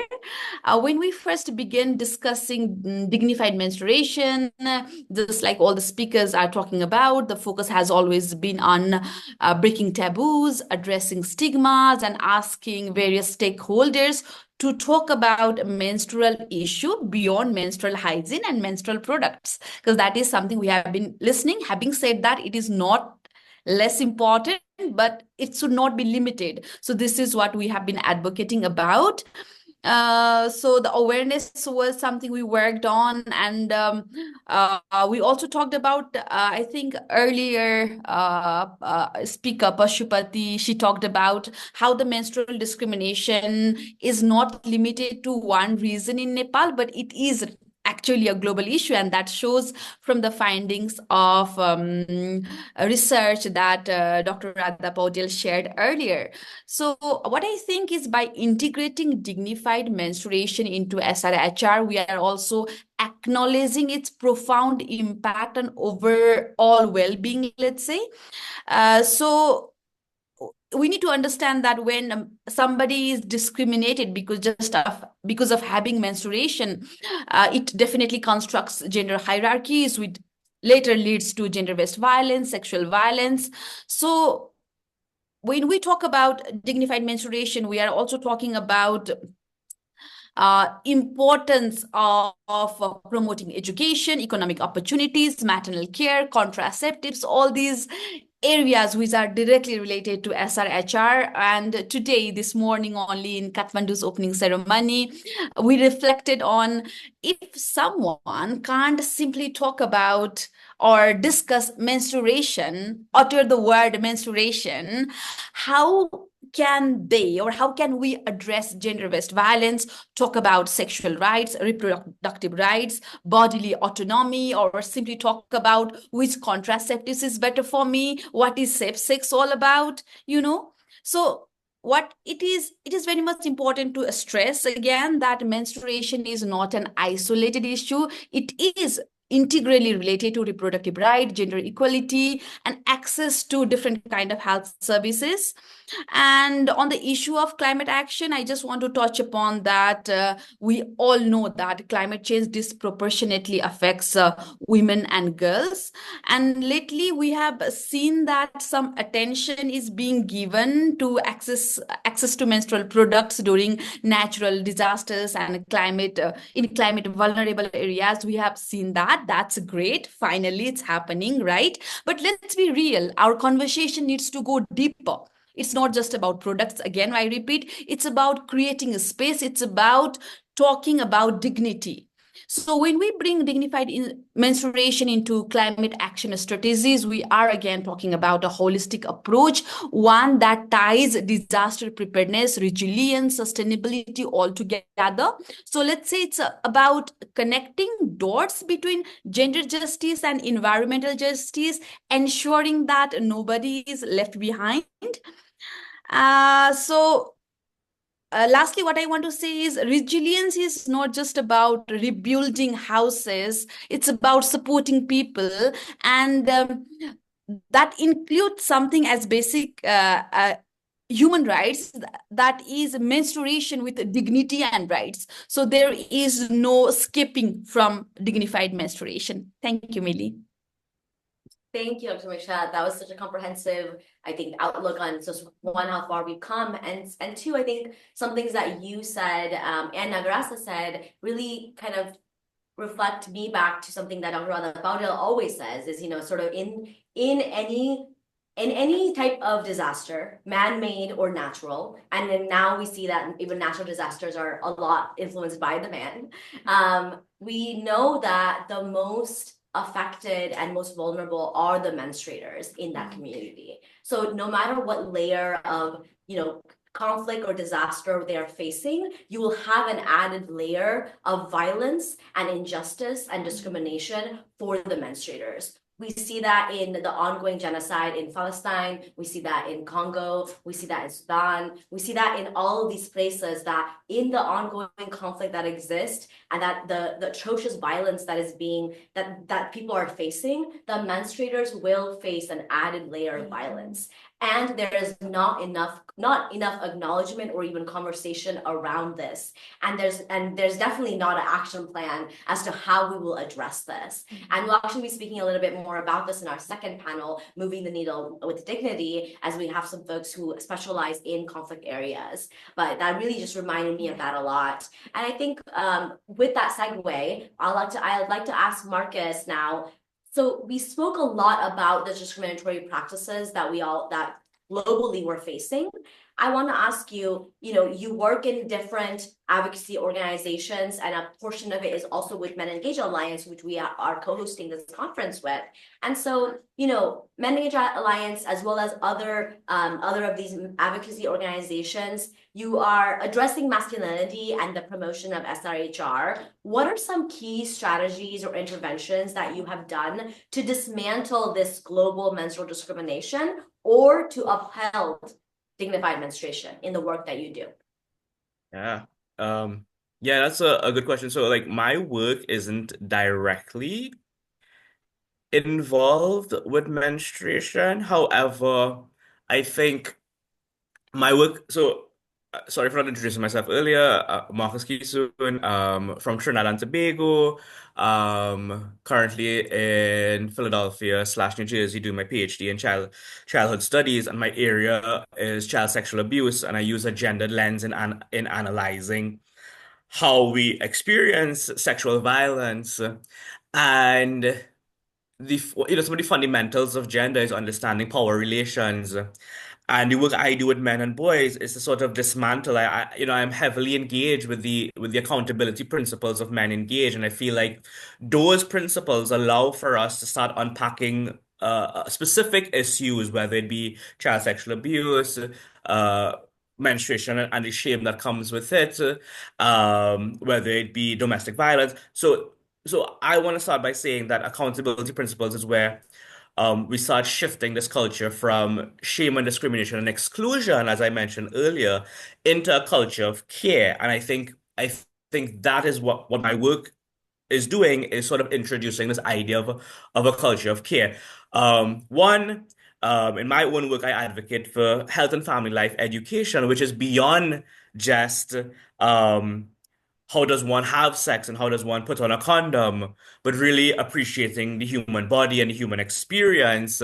And what that does is allow for us to really engage with a sense of caring rather than enacting as just social beings. Everything that we do, you know, is a performance, right?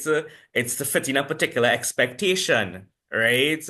So I think by my advocacy around health and family life, which is a curriculum within the school system that is undervalued, undersupported, that would shift the way in which young boys and young girls relate and how they understand themselves and their bodies, and how that, because if we don't do that, we translate that international policy and practices, because young boys grow up to be religious leaders and they grow up to be politicians, and then those ideologies are translated there. One of these things that I actually just spoke about this the other day is there was something in the US called the global gag rule, which was a policy, the Mexican city policy that prevented NGOs in global South from receiving funds around reproductive health care, right? It was it was initiated in 1984 and then reintroduced in Trump's time, which prevented NGOs like the Family Planning and Rape Crisis from receiving funds for doing work around abortion education, contraception, and all of this that is required for women to be one, a part of society, and to be given the resources needed to function, which is also the ideological, which is the value. So, which goes to my other point that I think that my work is also uh, increasing the status quo of femininity. A lot of the discrimination that comes with menstruation, that comes with sexual violence, shaming, and blaming is the devaluing of femininity. If we see femininity on the same as masculinity, as a starting point, I don't think it should be the end point. As a starting point, a kind of equality, I believe equality is a starting point, not an end goal for me. Um, uh, when we raise the value of femininity, we start to see how these issues of dominance and exclusion starts to mellow away. They start to wean themselves out, because the idea of motherhood and femininity and girlhood all becomes valued in the same way, right? So those are the ways in which I see the work with men and boys. One, starting off from the accountability principles and how we ask boys and men to think about women's histories and women's experiences, moving into this place of valuing femininity, and then also seeing how those ideologies or patriarchal ideologies trickled into policy, into religious doctrines, not even religious doctrines, but religious reproductions of a type of interpretation of religion. Because there isn't any scripture that I have heard from religious Hindu leaders that says, well, menstruation is bad. It is a masculine way of excluding women from rituals and practices, right? So I think those are the ways in which I engage with one, men engages philosophies, and then the work I do in the Caribbean, right? And then pushing through the discomfort. Just to end there, I want to say that I had the privilege of doing some kind of health and family life, reproductive health care with men, and one of the curriculums was breastfeeding. I felt like men needed to understand what breastfeeding is. It's a very complicated process for women and child, and I feel like men needed to be involved. And I had these men um, asking questions about the nipple, engaging with the feelings of it. And it was so interesting that at the end, boys were saying how it was important that they take up some of the care work, especially at nights, especially right after women give birth, how important sleep is for the woman so that her body could connect to the child so that she, and it was so interesting for them to come up with these own strategies as men who potentially want to be fathers, that it's not just about women and women just breastfeed, and but it's also about how they engage with this as men as well, as non-menstruators, as non people who give birth, right? That they have an active role in the way in which they think about care work, and I think those are the ways in which I do this work. So yeah. Excellent. Thank you so much, Marcus. I think a lot of us here resonate with what you're saying. I think I hope and I believe that a lot of the non-menstruators who are here in person and in our hybrid model appreciate those insights and also perhaps agree with some of those insights. I want to push you a little to ask you, do you feel as though there is enough work being done to acknowledge these themes that you speak about in these spaces? In reproductive justice spaces, in sort of the men accountability or non-menstruator accountability spaces, is dignity being talked about enough? And I think I'd like you to say yes or no, even though it sounds like I'm coercing you now, but what do you think? Yeah, I'd have to say no. I think I've just seen a revolution of young girls addressing period poverty in the Caribbean. I don't think there isn't any scholarship in the Caribbean. I mean, there's scholarship across the globe, but it isn't taught in the ways. So, like, for one, I wasn't like, I am a, I'm a hardcore feminist. I teach feminism and I practice feminism, and I was never introduced to this layer of understanding women's bodies.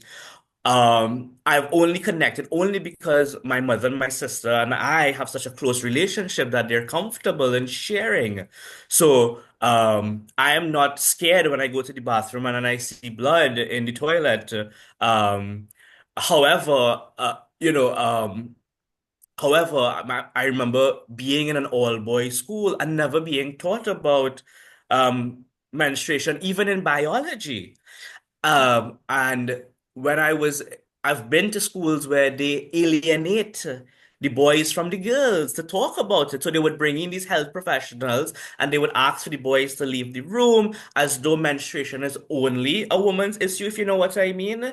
Because the stigma and discrimination does not come from women's ideologies, right? It comes from the patriarchal ideologies. So I would have to say, no, once that there's this divide in the information about menstruation, right? I think that if the men's movement in the Caribbean take up menstruation issues, right, then we start to see this revolution, right? We start to see an inclusion of the issue moving into kind of normalizing of it, just like how condoms became very normalized in society.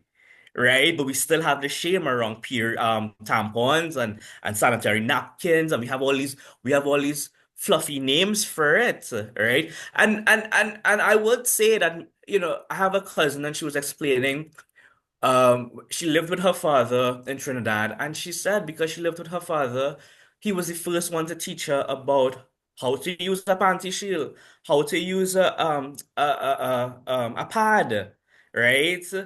So fathers can do it, right? The question is what really prevents men and masculinity from taking up this care work, and until we crack that code, which we have, feminism has cracked that code, right? To devaluing of femininity. Once we have pushed through the discomfort of men engaging with care, right? And doing these things, the body becomes so normalized, right? That all body types and all body issues become appreciated for what it is. So I think my answer is no. And I've explained why the no exists and what would make that no turn into a yes for me. So Yeah, excellent. Thank you so much. I appreciate your bold declaration, and I agree. I would say that I think I agree with you that the negligence in teaching about menstruation and reproductive care and the female reproductive body to non-menstruators is to me, a deliberate action that is taken in order to suppress this information and in order to keep the status quo the way it is with non-menstruators as in that hierarchical role. And so thank you so much for that. Nagarasa, if you're still on with us, I would like to know, like I said earlier, that Sri Lanka has been monumental in carrying and adopting the Dignified Menstruation framework and have done so many key activities around it. And I also know internally that there has been a lot of challenges and obstacles. So I'd like you to tell us a little bit about those challenges and obstacles, and why do you think those challenges and obstacles exist? Okay. I think that there may be some technical issues there. So you know what, I will move forward and ask that same question to Dr. Samiksha. Could you tell us a little bit about this?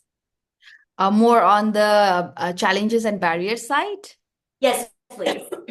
Yeah, the first thing is, just telling it from our own experience, because when we started working on the issue around dignity, we sort of believed that the people who are already working on this discourse are going to work together, because, you know, dignified menstruation was this umbrella who's had space for different kind of menstrual activism, even for the people who were simply talking about menstrual hygiene. But we didn't have a very good experience, because in Nepal, when we started, people also, I don't know how to say it, saw it more as a competition, I would say, like maybe our organization is better than the other organization, and the issue was confined. People thought that this issue, it started with like this particular organization, meaning like it belongs to this organization only. So that was one of the barriers that we faced in the beginning. And in my opinion, the problematic part is how we, again, going back to how we define menstruation, how we understand menstruation. That is the issue, because it has been narrowly framed to, and it overlooks the broader impact. And in case of Nepal, when I was working at the ministry, then the minister was extremely positive about it. And because of his commitment, we were able to do different events that created not just the national level impact, but also some kind of global impact. But you know, when things change, we couldn't even continue it because there was a change in the minister, and again to advocate or like educate the new minister about the issue of dignified menstruation. So that has been a bit of a challenge in our part, in terms of why the government is still not owning the issue that it initially started. So that is there in case of Nepal as well. But having said that, we have been able to document few things. We have been able to bring government officials, member of parliament, ministers in the same platform where they had expressed solidarity to work on the area of dignified menstruation. So yeah, the challenges are there, but there are also some silver lining, I would say. Thank you. I'm happy to hear, and I agree. I think there is some silver lining. I think 5-6 years ago, I had not seen the word dignity and menstruation together. And now if you Google dignified menstruation, you'll see a lot of our work, and you'll see a lot of different organizations adopt the words of dignity. And I think I can speak for our organization and the movement to say that dignified menstruation can be adopted into any of the work that you are doing, because it's simply asking that you look at the work and the advocacy that you're doing with a dignity lens, and to prioritize the holistic component of what it means to be dignified, and what does it mean when we are only focusing on one component, and what does fragmentation do to our objectives and our common goal of reaching our full potential as humans, the opportunity to live this happy and dignified life. I'm sure that, Aliyah, you've had some challenges as well, as you've been working both here in the global north and have had some things in the south as well, I believe. So tell us a little bit about, what sort of similarities have you seen working on these different regions relating to menstrual discrimination, the attitudes around it, maybe from people who faced it, and from your advocacy lens, any challenges you faced in getting folks to invest in your organization and the work that you're doing? Yeah. Thank you for that question. That's a really great question. I would say my perspectives really started broadening once I started my organization, and that's when I became aware of the pertinent challenges in the global South, rather than just focusing on the United States specifically in the state that I live in.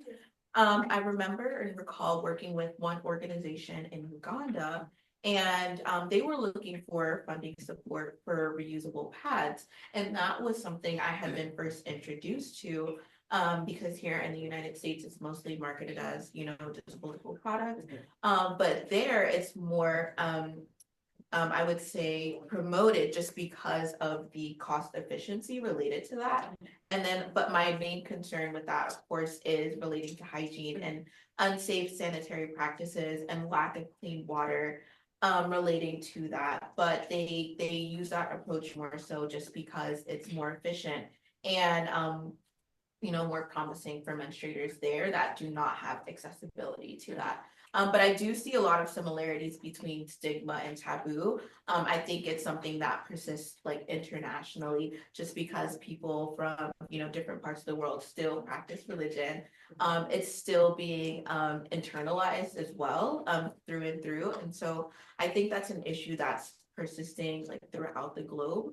But I think one of the ways that we can tackle that is by looking inside and looking towards our own biases and kind of just self-reflecting, and then course correcting when we hear maybe a myth or a term that is not aligned with dignified menstruation. So I think a lot of the work is inner work, starting with ourselves, and then also educating our peers, our families, our friends, and then advocating for policies that are going to advance menstrual equity, and supporting, of course, nonprofit organizations that are providing critical resources and services to menstruators. So.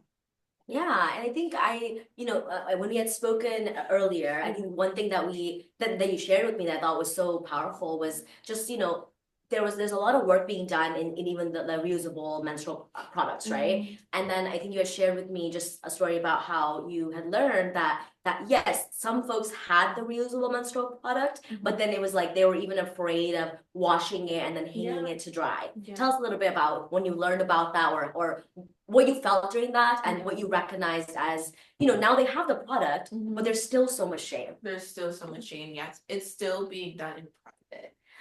Because that is the attitude and the feeling toward it, and it's being perpetuated by religious beliefs and practices, and then also cultural traditions. So women and menstruators are still doing this in hindsight. It's still being a private matter that's being promoted throughout these spaces. But in Uganda, I would say specifically just working with that organization, it was very much like it was still being done in private. It was still something that menstruators couldn't fully share and be comfortable in doing that. But the interesting thing I would say about that is that the founder is actually a man. He's a man, and he's leading that organization because he was also close with his family members. And growing up, he had sisters and was included in those conversations, and seeing how the processes that they went through and how they were also being, very closed off about it and wanting to do something about that issue. And so I think coming from his own experience, that inspired him, of course, to start his organization, and then also kind of shift the attitudes and feelings, and then also being able to support more menstruators that are going through this as well throughout Uganda. Yeah, wow. I think it's interesting to hear the themes that, it seems as though for non-menstruators that when they know menstruators in their lives, and not just know menstruators in their lives, but maybe even just know about menstruation and the birthing process and just the uterus and everything aligned to it, knowing information is power, right? So I think we're hearing a lot from Marcus as well, that that's actually the way in which we can make this a human rights issue, and for us all, menstruators, non-menstruators alike, to be able to advocate for this is by knowing the information. Like Marcus said, if you know how hard it is to breastfeed, if you know the process that the very intricate, complicated process it takes to produce milk, to breastfeed, to menstruate, to how does the uterus lining shed itself, what does the cramps mean, have you heard about menstrual diarrhea? Like, is that something that people know about? And these are all very things that if you don't know about it, then there's this idea that menstruators just, they menstruate, they're in pain at times, they're moody, and they give birth, and then they breastfeed, and then they die.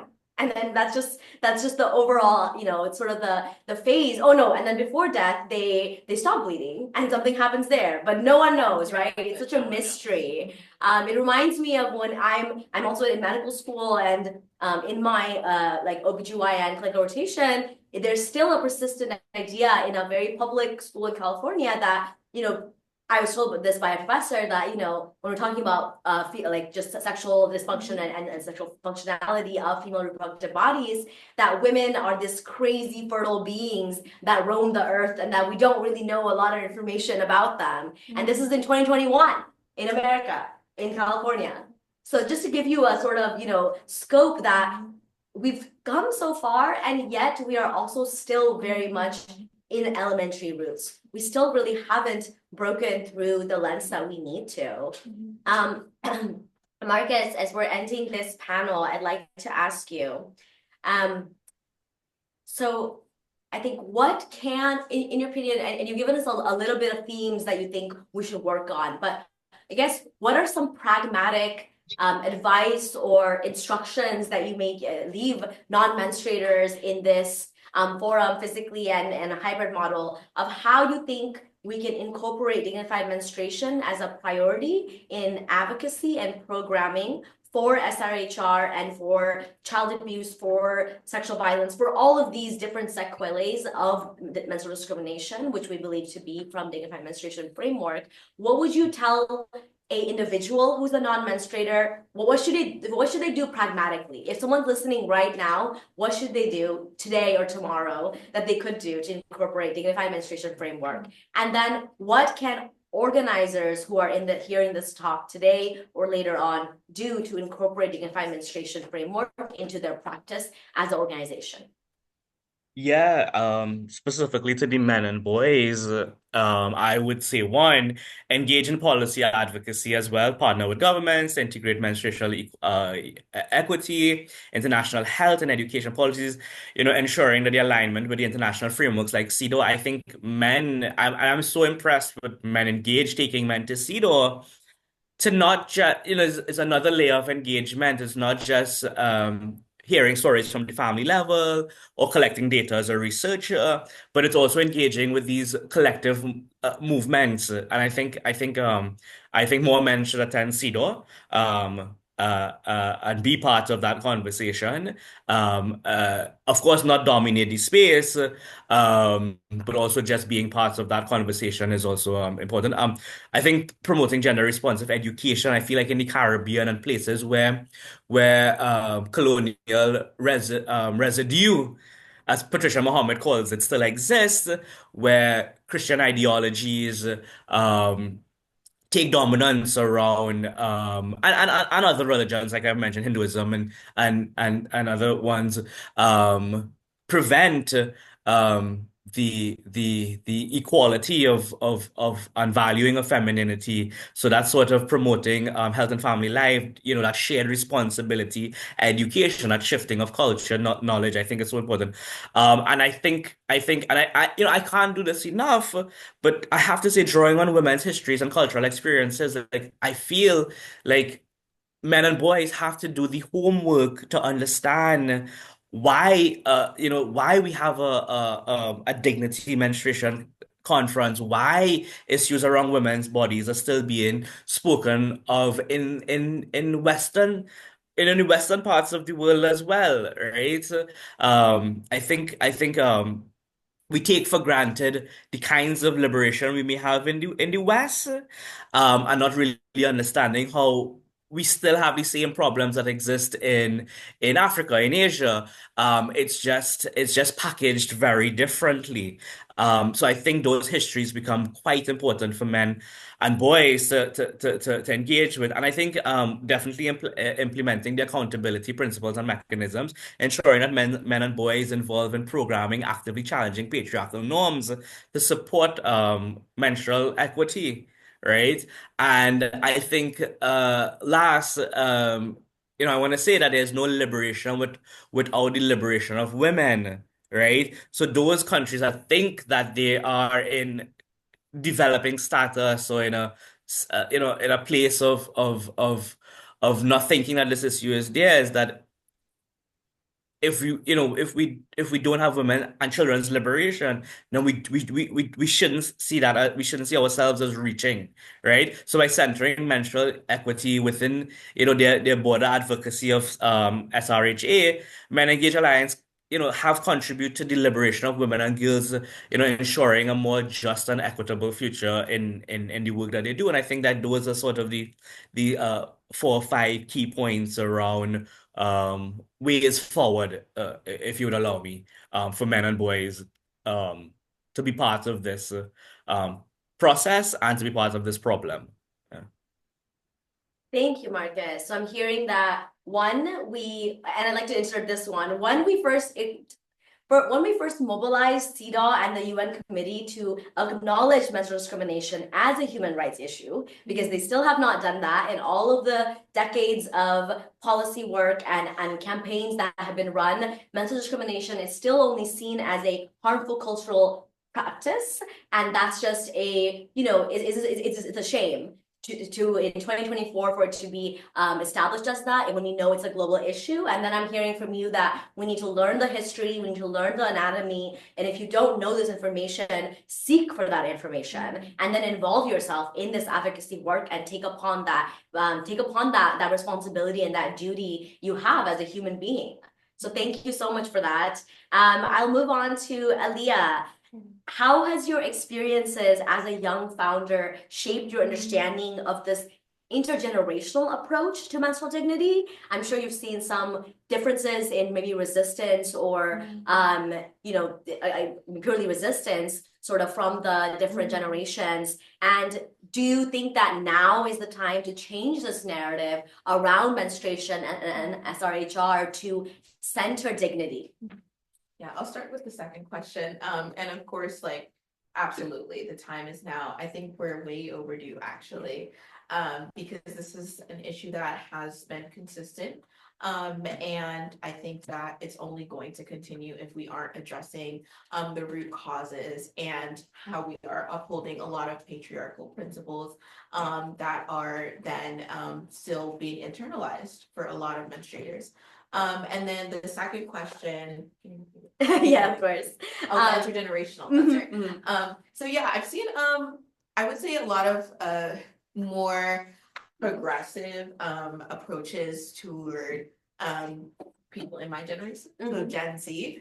Definitely the conversations are a lot more open and honest about menstrual dignity, and the conversation and attitude toward generations before mine are a lot more resistant, not as open, still kind of leading with that shame and avoiding the topic.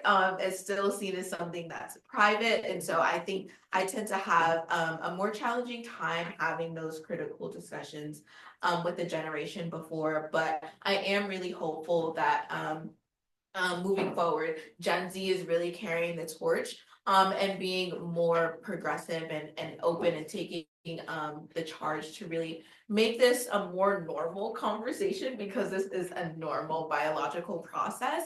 And it really gets me excited and energized that these conversations are being had, and also just shout out to you as well, because we need more conferences like these definitely to raise more awareness, and we need to bring everyone to the table. And like I think a common theme has been today is that this isn't just a female issue. This is not just a menstruator issue. We desperately need solidarity. We need allyship from non-menstruators as well, to really, make this a more equitable future for menstruators. And yeah, those are kind of my thoughts and feelings. But I think that meeting people halfway is also a really important approach to have, because talking about menstruation 2 generations prior to mine is really progressive, and so they tend to be a little bit more standoffish. And so I think it's like meeting people where they are and kind of feeling out where they stand, and then kind of taking an approach where it's like, okay, I understand where you're coming from and how your attitudes and feelings are towards this, and then advancing the conversation, because you don't want to come on and it's like a lot for them to process and take on. And so I think just meeting people halfway and meeting them where they are, but definitely it's critical to have that conversation at some point. But yeah, so that's kind of like how I feel about it. Yeah, no, we're, I think we're so proud of the work that you've done so far, and proud to see how you will continue doing that work. I'm hearing from you that we need to, one, be invested in the process, right? So the process of advocacy work, the process of having these conversations, and that it's incremental. I think it's faster than what we like to say in the advocacy work, that change will take time, because in that time, menstruators will die, right? But I value what you're saying, that the psychological warfare that we're speaking about when it comes to menstrual discrimination is real, right? The menstruators in the 2 generations above you and 1 generation above me, those folks have been through psychological warfare. So the resistance they have to that conversation is not just them not agreeing it's an important issue. They are impacted by that psychological warfare. They're unable, you having that first conversation, maybe the first time they've ever had that conversation about menstruation, or about how menstruation is seen as a human rights issue, right? So for all of you, I think we're saying that when you have that conversation the first time with your grandmother, with your grandfather, with older folks, with elders in our community, which are valued, elders are very much valued in our community, don't stop at that first conversation or that 5th conversation. Leverage the fact that you have a relationship with these people, and they are, there is something that you owe to each other, the love that you have for each other. Leverage that. Have a short conversation some days and a longer ones in other days. I'm sure my family finds me very annoying. I am 100% sure, because I create a lot of ruckus in our family parties and in our, normal social gatherings. And that's, that's a virtue of a sidebar advocacy that I do. And I would encourage all of you to do those sidebar advocacy whenever and wherever you can. And again, leverage the relationships that you have, because when you're able to do that, they see it from a different perspective. Definitely. It's an ongoing process. Exactly, an ongoing process, and one that we will surely achieve. So with that, for our last words, I'd like to invite Dr. Samiksha to tell us, you've worked again sort of a lot in the system and in the actual structural institutions. So what do you think media, government, academia, and donors can do to incorporate and promote dignified menstruation, climate justice, and SRHR?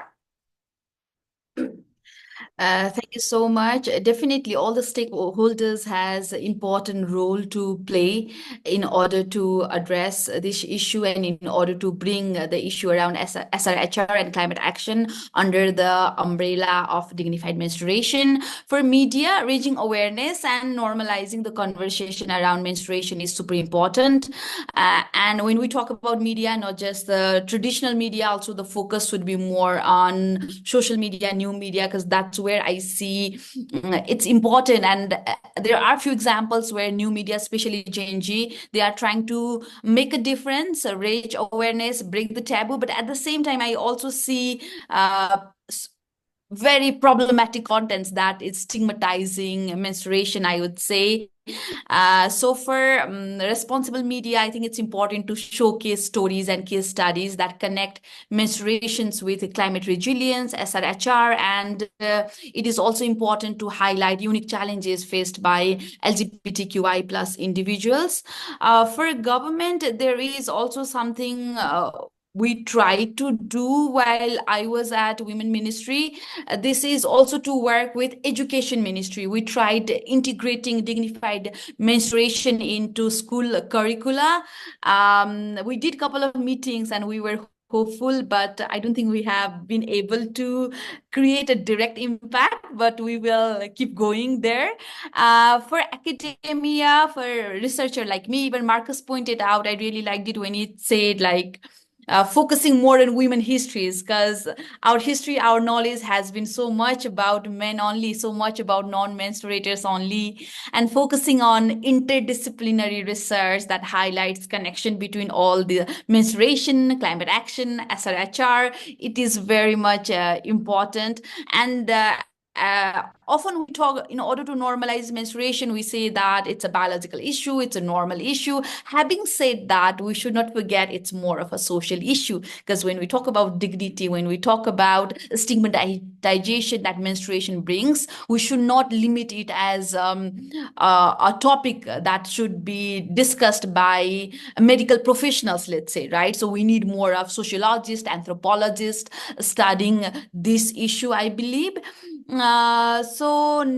Now it has already been 6 years for Dr. Radha Patil. I'm sure she has spent decades on this issue. So this is definitely a high time we continue the sort of global north, global south collaboration, international initiatives to position dignified menstruation as an essential element of global development goals, sustainable development goals, and we can't forget the intersection of climate action and SRHR. Thank you very much.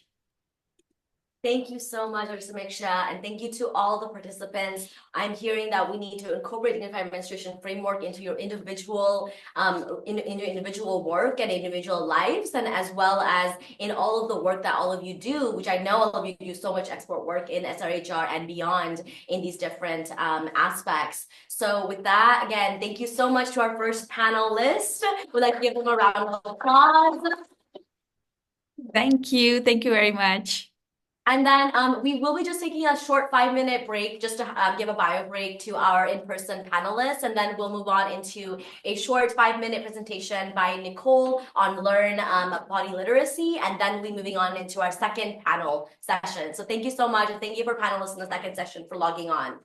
We'll continue in 5 minutes. Thank you.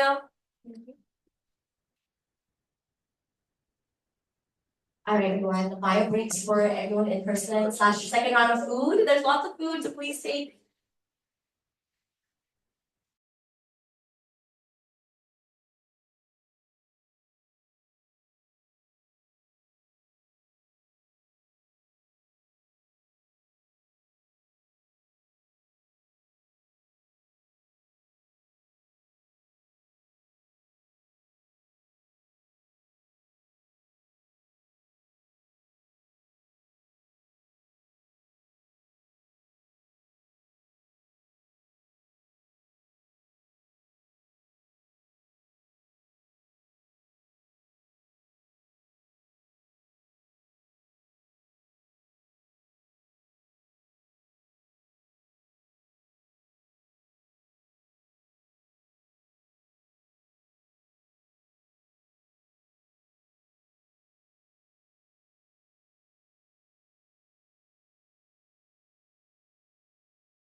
Alright, hello everybody.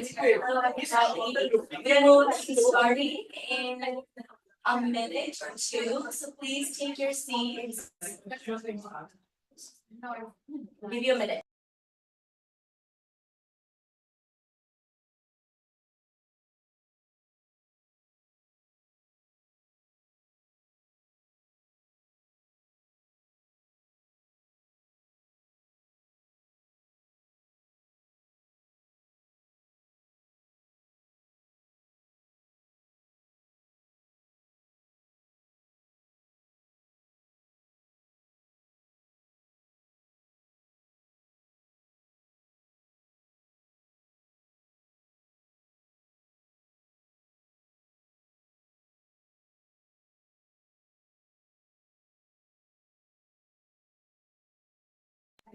All right, everybody. I know you're having great conversations in person here with all the fellow participants, and we really appreciate that.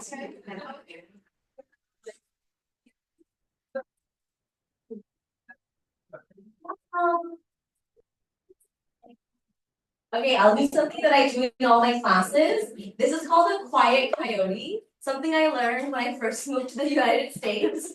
This is the coyote, see the ears, and then this is it being quiet. And I'll ask everyone to take their seats, and so we'll have a presentation by Nicole, and I'll give a little short bio. First, Nicole is a dear friend of mine, and is a fantastic an activist and a fertility awareness practitioner and mental health educator, a permaculture farmer, herbalist, writer, and an orator. In 2015, she began charting her fertility with her partner, blogging her experiences, and today she runs the website Learn Body Literacy, a menstrual health initiative. Nicole has been a farmer since 2012 and hosts an online apothecary where she shares information about small farming, medicine making, and more. Nicole weaves together her various interests in history, farming, herbalism, and fertility to provide resources for her community. At this time, please let's give a round of applause for Nicole. Hi, can you hear me? Hopefully everything's good. And you can see me too. Okay, perfect. Hi, everyone. Thank you so much for having me. Big thanks to the Global South Coalition for Dignified Menstruation. Love the work that you do, and I'm happy to be here. So today I'll be talking about learning body literacy and what that means. This is just a little bit about me, but I'm a menstrual health educator who began charting my fertility almost 10 years ago.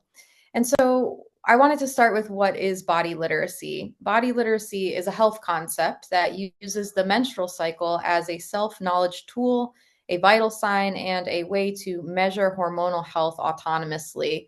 And body literacy just means to learn to read and understand the language of the body. And it's a practice mainly involving observation. We also use the charts and interpretation of the menstrual cycle based on fertility awareness principles. So, body literacy helps someone understand the changes of their body throughout their menstrual life cycle, from menarche to menopause. So, body literacy can be used to help someone understand menstruation, but also reproductive health, breast health, metabolic health, their sexuality, birth control, pregnancy monitoring, or abortion and post abortion care. Also, self esteem, mental health, and a variety of other health tracking connections. And on the right here, you see a graphic depiction of the relationship between the menstrual hormones, estrogen and progesterone, throughout the menstrual life cycle. So the relationship between estrogen and progesterone is different in puberty than it is during the adult menstrual years. And it's also different from perimenopause and menopause and beyond. And this is just another depiction of the menstrual life cycle, except in a wheel format. And in the conventional narrative, one really only learns about their reproductive health if they want to become pregnant or are currently pregnant. And that's really the main focus around reproduction. The idea is that you don't really need your menstrual cycle or need to know about it until that time. But with body literacy, what we're trying to do is open that up to all phases of life, and really starting even in childhood with the awareness of the menstrual cycle.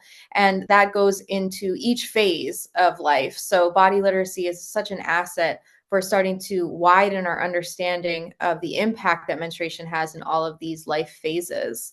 And similarly, the conventional narrative really is solely focused on menstruation. Whereas with body literacy, we are looking at the entire menstrual cycle. So trying to decrypt and understand and demystify what's going on in all of the cycle phases with all of the hormonal shifts that occur in the lead up to ovulation, and then what happens in the post ovulation phase during the luteal phase as you approach the next menstruation. And this is really valuable for actually having a healthy menstrual bleed. And so having an awareness of when the next bleed is going to come, how to care for oneself and prepare for that menstruation impacts the experience that that person has of menstruation, and hopefully leads to a more painless menstruation and a better quality of life. So body literacy is a part of the broader movement towards health literacy, which is the knowledge and competencies of persons to meet the complex demands of health in our modern society. And body literacy's reproductive politics are not solely about choice, but about justice. Because body literacy is a tool that enhances reproductive freedom and informed choice, it falls under the frameworks of reproductive justice and birth justice. We use information from the menstrual cycle as a key component to making fully participatory and informed decisions about one's health. And we recognize that the social conditions contribute to serious disparities that limit one's right to freely choose in healthcare. So it's a lot about taking back that power, both individually and communally. So body literacy is a skill with practical knowledge that deepens self-empowerment, as it helps to communicate those signals from the body, and then we translate them into a more legible framework where we can look at them through patterns and changes that can be analyzed over time. And these patterns and changes may be useful from just one cycle to the next, but the ultimate goal is for body literacy to be a useful framework from menarche to menopause and beyond, and not just individually, but how do we connect this communally as well? So body literacy's values are such that we seek to create a world where the human right to menstruate freely is respected, not just on the individual level, but the societal level. We believe that people deserve to receive culturally sensitive, compassionate, inclusive, trauma-informed, and accessible education and care about the cycle and their whole menstrual body, from the very beginning, really.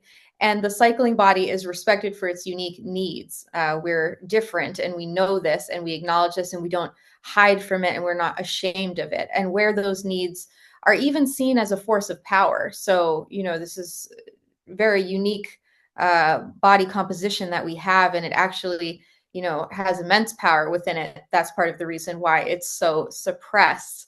And the foundation of values that body literacy proposes are reproductive justice, birth justice, and human rights in order to defeat reproductive oppression. And in 2015, the American College of Obstetricians and Gynecologists made an official statement that the menstrual cycle is now considered an additional vital sign. Sometimes it's referred to as the fifth vital sign, because it is a systemic indicator of overall general health and body systems, as well as it being an indicator of fertility. And this is just a graphic depiction of the menstrual cycle, which is also known as the infradian rhythm. We all are familiar with the circadian rhythm. That's the 24 daily rhythm that we live on. But for a menstruator, we are experiencing our circadian rhythms. Those are the small blue circles within somewhere on our infradian rhythm. So we're always experiencing our daily life on top of our core rhythm, which is our menstrual rhythm during the menstrual years. And so this impacts how we view the world, how we solve problems, and how we can change the world as well. So it's really good to have this rooted understanding of the infradian rhythm and where we might be on it and how that impacts us. So for achieving body literacy, my goals when I'm working with folks are that they understand the menstrual life cycle and the fact that when you are in your menstrual years, you are living on that infradian rhythm. I also like them to know that the hormonal rhythm drives the physiological changes that we observe on the outside of our body, such as the 3 fertility signs, which can be easily observed with our senses, as well as other signs such as secondary fertility signs and other bodily signals, things like your sleep quality, digestion, or metabolism, and other aspects. And lastly, I like people to know that body literacy means that you notice signs that are outside of normal parameters for you. You're able to be proactive about addressing things. You're the first person to realize that something is going wrong. And that really helps with the person's empowerment and autonomy when they do engage with the medical system. And most of the time, that person's going to catch that before things become a full-blown disease. You know, people know a lot earlier when they have the skill of body literacy that something is wrong. And I do a lot of work in the arts as well. So I'm an artist making work about menstruation. And 2 of my most recent works are a coloring book and visual reader. So these can be given to all ages to start to have people engage with the menstrual cycle, the menstrual life cycle, the anatomy, and can do that in a fun and artistic way by engaging with the coloring book or enjoying the full color version in the visual reader. And these all have a Creative Commons license. So people are welcome to go to learnbodyliteracy.com and actually download these, use them in your events or in your zines or in any of your materials that you need. These are free and open to the public to use. And if you want to connect with me, I'm Learn Body Lit. And learnbodyliteracy.com is my website. You can find absolutely everything about my work, about body literacy there. But that's all for today from me. Thank you so much for having me.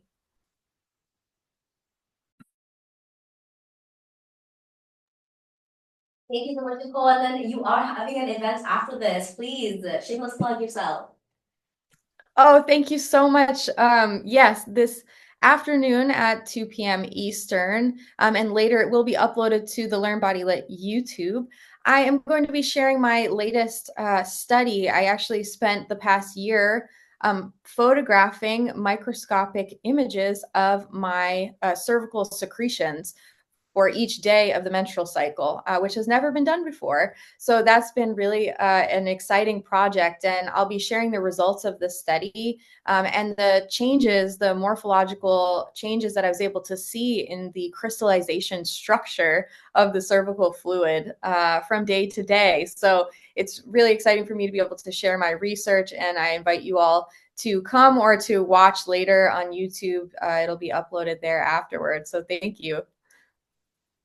Thank you so much, Nicole. And round of applause. And yes, she's an incredible radical work.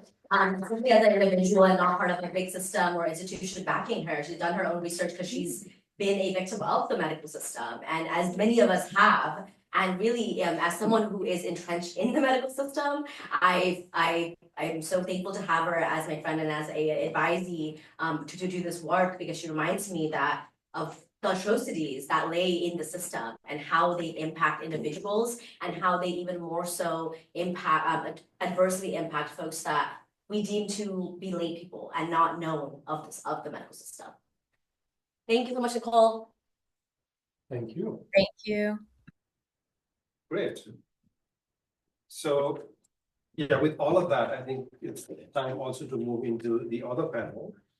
So again, it will be a hybrid one. Some colleagues are online and some colleagues are here in the room. So I will hand it over to Kirby Moses from Caribbean, from Feminine Caribbean, and they will be kind of moderating the session for today. Kirby is the community liaison officer for Safe Cycle and has been working with Feminist Caribbean. And it's an organization led by young women and working on, again, same topic of human rights, young girl-led gender equality work that includes working on period poverty and dignified menstruation. And we have Veronica online, Deb online, and Mahalit. Yes, at this time we'll have Mahalit and Karishma please join us in person.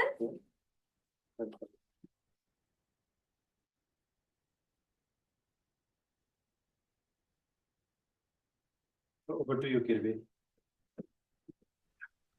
Hello, everyone. Good morning, good evening, good afternoon. I know some of us are in different time zones, but it really is a privilege to be here speaking to you all from Trinidad and Tobago and representing Family Caribbean in my capacity as the community liaison officer for one of their pioneering projects, which is Safe Cycle. And this is a menstrual equity program that provides menstrual health education workshops and care banks throughout Trinidad and Tobago. We set up these care banks at schools, at community centers, and we really are charged by the concept of as we've been speaking about all day, demystifying and destigmatizing menstruation. So it really is um a beautiful time for us to be here talking about moving the needle forward in terms of dignity. And we have with us some very esteemed panelists. We have academic and medical professionals and social activists here with us. And as we go through the questions, y'all will be able to get a little more insight into their work and what they do. So I will actually ask all the panelists before you answer your first question, if you could just give us a little more insights into the work that you do and who you are in this field of menstrual equity and in this fight against menstrual discrimination. So I'm gonna start with Dr. Veronica, right? So you do a lot of great work, a lot of crisis work in your role as an OBGYN. So I'm going to ask, as a humanitarian worker, how do you situate the position of menstruators in war-affected regions, those who are experiencing extreme poverty, and particularly those who may be still reeling from the effects of the pandemic? Yeah, well, so just to introduce myself and the work that I've done, I'm an obstetrician gynecologist in New York. I'm the head of a department in a public hospital, the OBGYN department, but I have done a fellowship in reproductive infectious disease where I lived in Uganda for 3 years. And then I have done 3 missions with Doctors Without Borders, 2 in South Sudan and 1 in Jordan, working with Syrian refugees. And so I've done a lot of global health work and also work in underserved communities here in New York. Yeah, I think it's a great question. In my work, I think South Sudan is probably the most relevant experience because it was the most recent post-conflict area that I worked in, whereas Uganda's post-conflict time was long before I was there. But I would say that the issue of menstrual health goes really, really neglected in these settings because there are so few medical professionals. In fact, when I first went to South Sudan in 2012, there was no nursing school and no medical school. So anybody who was even a nurse had to have been trained in another country. So there's very few medical professionals, and they are just have their hands full responding to emergencies. We're talking life-threatening emergencies. Even in obstetrics, there's no prenatal care at all, or there was none at that time. And most births happened at home. But even in the hospital, there was limited ability to respond to life-threatening emergencies, and many, many, many people died. So other issues really fall by the wayside because if you don't have primary care, right, which is the care that happens before a person needs the hospital, it's hard to address these day-to-day issues, and yet they cause a lot of morbidity. I think specifically what I saw in Uganda and South Sudan is I saw a lot of anemia. Most of the pregnant women that I saw were anemic, but most of the non-pregnant people were anemic. And a lot of that is nutritional, but every month that you menstruate, you're losing iron. And most people can keep up with a normal volume of period. Our bodies are designed to constantly be creating red blood cells. But when you're starting to lose an excessive amount of iron, the body can't keep up. It just can't produce the red blood cells that you need, or they're going to be very thin. They're going to lack the density that they need to adequately carry oxygen. And so combined with a nutritional deficiency where many people are not eating enough iron and then they're losing that blood, that's going to lead to a lot of long-term consequences. And when they do have a baby, when they do give birth, they're going to lose a lot of blood. So they don't have those stores to begin with. And then additionally, we know increasing evidence that iron deficiency alone in the absence of anemia has some adverse cardiac effects, neurological and cognitive effects. So our inability to respond to those problems or address those problems is really significant. I'm sorry, I'm being yelled at by my child. Um, and I think, there must have been people out in South Sudan who had really serious menstrual problems, right? Severe bleeding and pain that had no hope of getting that addressed because their severe medical issues, even their urgent and acute medical issues couldn't be addressed. And that's what really gets lost in that a lot of primary care issues that can't be addressed ultimately do affect those acute issues. They ultimately they lead to that needing the hospital. An ounce of prevention is worth a pound I forgot what the expression is, but prevention is the key. And so we need to be able to do both, and you really don't have the resources.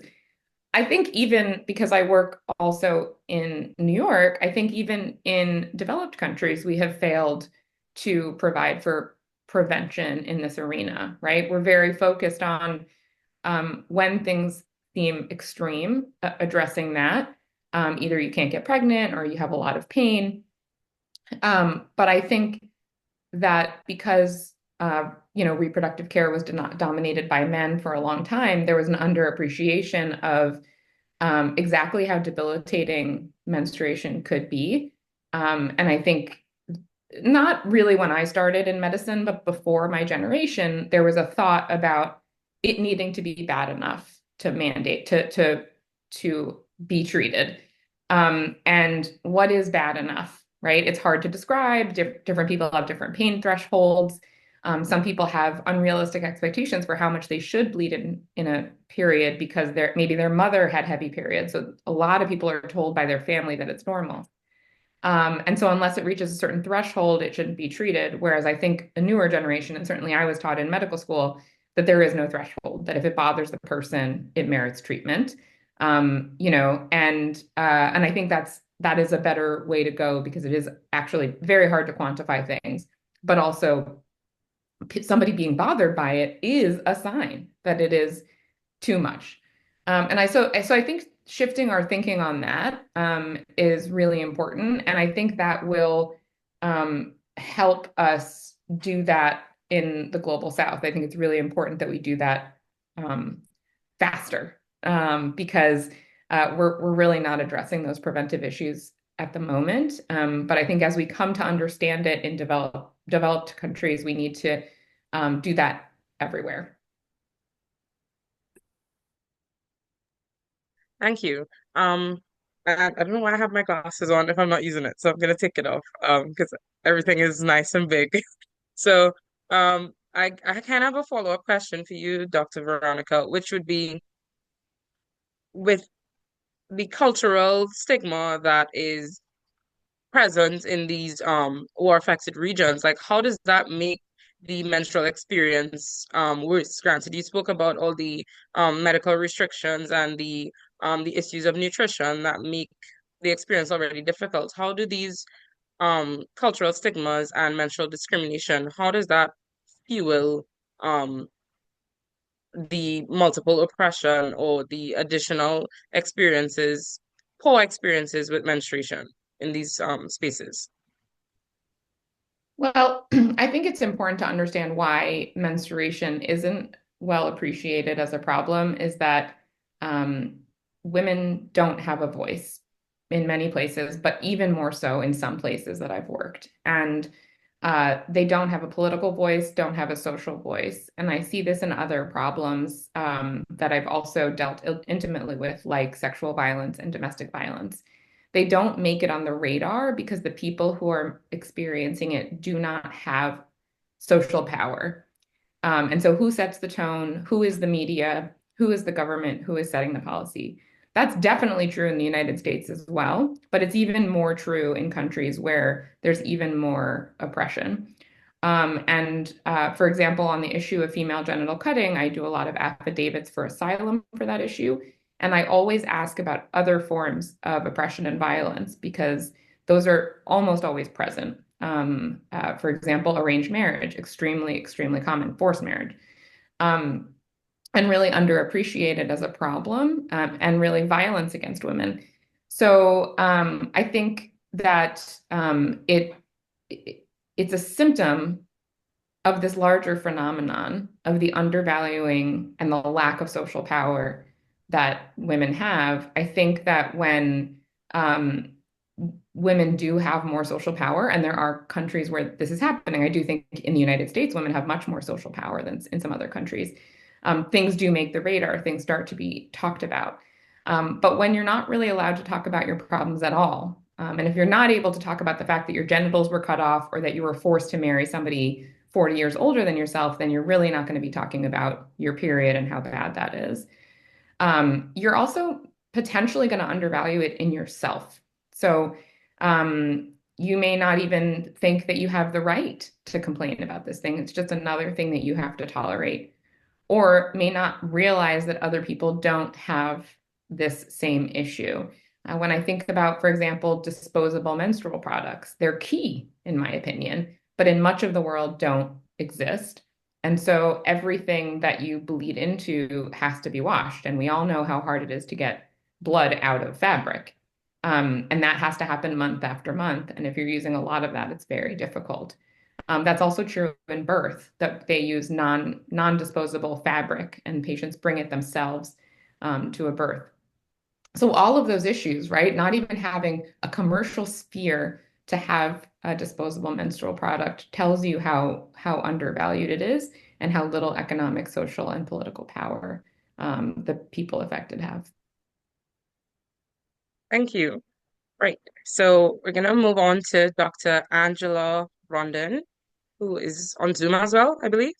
So before you answer your question, I also invite you to give us a little insight into your work and what you do. So my question for you would be, what kind of menstrual perceptions and practices have you explored or witnessed while conducting planetary health research? Thank you. And thank you very much for inviting me to the 6th International Conference for Dignified Menstruation. It's an honor to be with you today. And so far I have enjoyed this event greatly. I am a medical doctor. I'm actually in Bogota, Colombia, South America. I am a family practitioner. I did my master's in public health at Harvard School of Public Health. I have a PhD in maternal and child health. I work now basically on planetary health with indigenous communities from the Amazon rainforest. And also I direct the Masters in Public Health from Universidad del Rosario at University in Bogota, Colombia, where we have an emphasis in global health, and we work with many other universities in Canada and the United States, in Norway, the Netherlands, Japan, India, Thailand, South Africa, and Sudan. So this is me, and now I'm going to answer the questions. I have worked also in global health in Africa and Asia, but today I'm going to talk only about my work with vulnerable communities from Latin America, and particularly from Colombia. I'm going to talk a little bit about indigenous communities in the whole country, but most of my work lately has been, as I told you, in the Amazon rainforest. So I'm going to focus most of my responses there. The first thing is that it's not easy to talk about menstruation with vulnerable communities in Colombia. And this is true for all sorts of vulnerable communities, and not only in Colombia, but in many other countries. It is considered a private matter. When you talk about the topic, you see all these faces flushing and a lot of Chinese in the room, and many people just go and leave the room when we start talking about this. So that tells you a lot about the situation. Having said that, there are many different perception of practices. We have in Colombia 115 ethnic indigenous communities, and each of those communities have a different view on menstruation. So I am going to summarize a little bit of what I have experienced here. One of the things is that there's still a lot of taboo and stigma, and that taboo and stigma come from the women who menstruates considered unclean, and in many cultures they are excluded from social and religious events, even today. They are starting to understand that this is not correct, that this is probably not a good practice, but it's still there. And the other thing is that it's kind of a shaming. So for the women, they don't want to know that they are menstruating. They are not want other people to know that this is happening to them, and they don't want to talk about it. On the other hand, as I'm telling you, there are different perceptions and practices, and we also have cultural positive views. And for some cultures in the country, this is considered, menstruation is considered a sign of power, and they feel that the menstruating women are like in a particular stage in which they can communicate with the forces of nature, and that menstruation represents life. So we do have also these cultural positive views for some communities.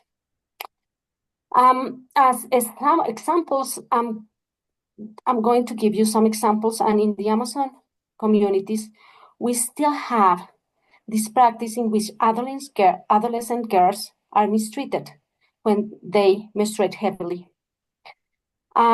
And in some cases, they are beaten until they faint.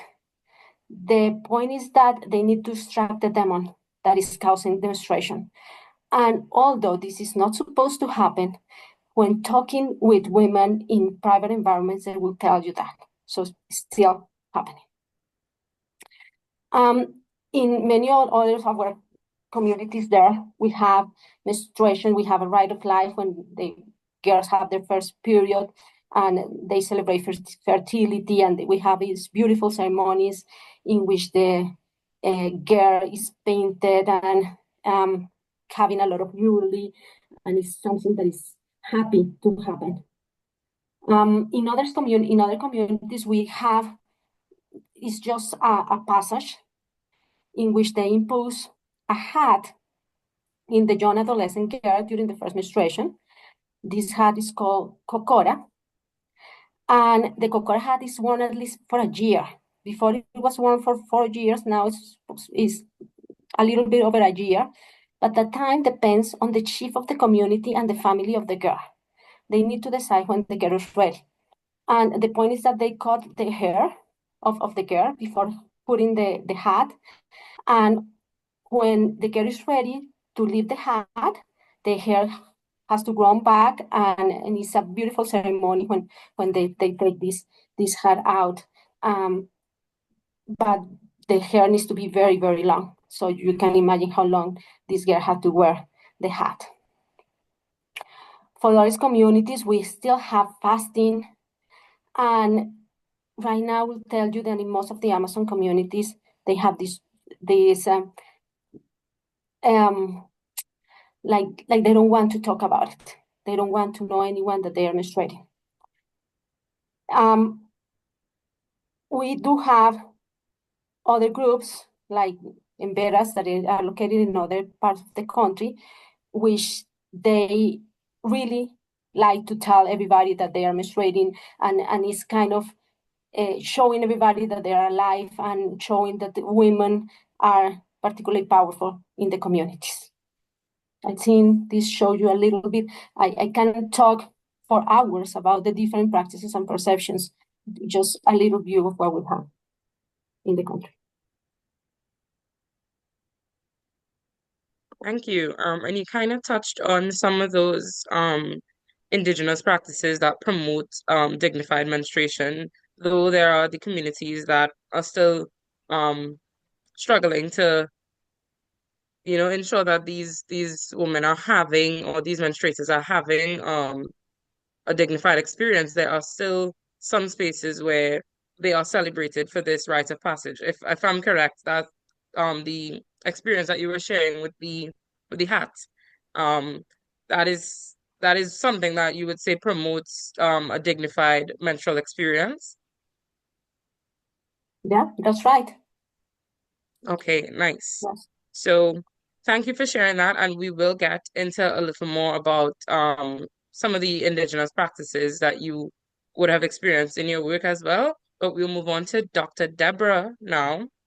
I believe you're also on Zoom. So I also invite you to tell us a little bit about your work as well, as you answer this question, because I know you do a lot of work in terms of public health education. So in that space, how much room is given for discrimination as it relates to menstruation and menopause? You could tell us about the physical, mental, emotional care that comes in those spaces, if it is given or not. So can you tell us a little bit more about that? Hi, yes, good morning, good afternoon, good evening. Deb Bartz. I'm in Boston. I am an OBGYN within the Boston hospitals. And I also have multiple educational hats within the Harvard Medical School and do a fair amount of medical education research. Really appreciate having the opportunity to speak with you all. My main clinical practice emphasis is in complex family planning, which is a subspecialty that primarily focuses on abortion and complex contraception, which has many overlaps within the dignified menstruation community.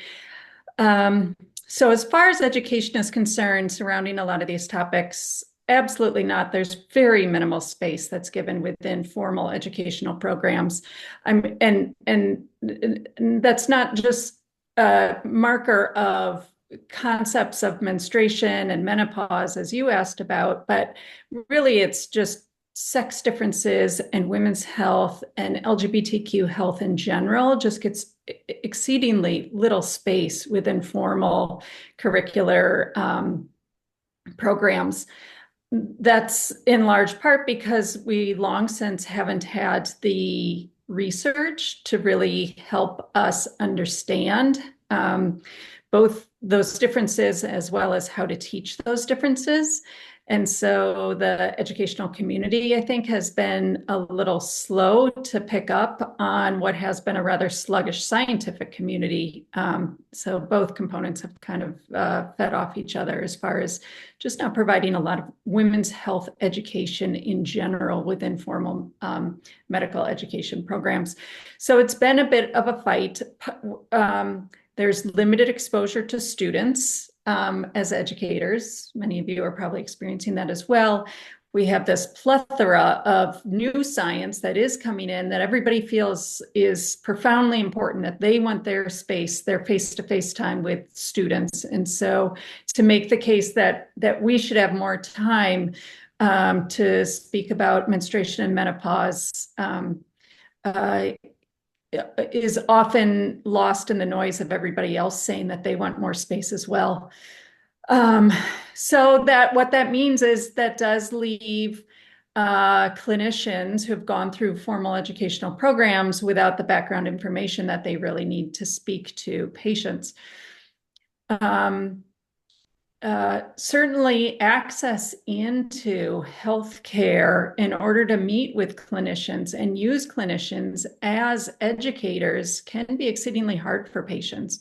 I think access into healthcare globally has long since been a problem. It's becoming a huge problem in developed countries as far as many clinicians, just a shortage of clinicians in general, clinicians not taking new patients.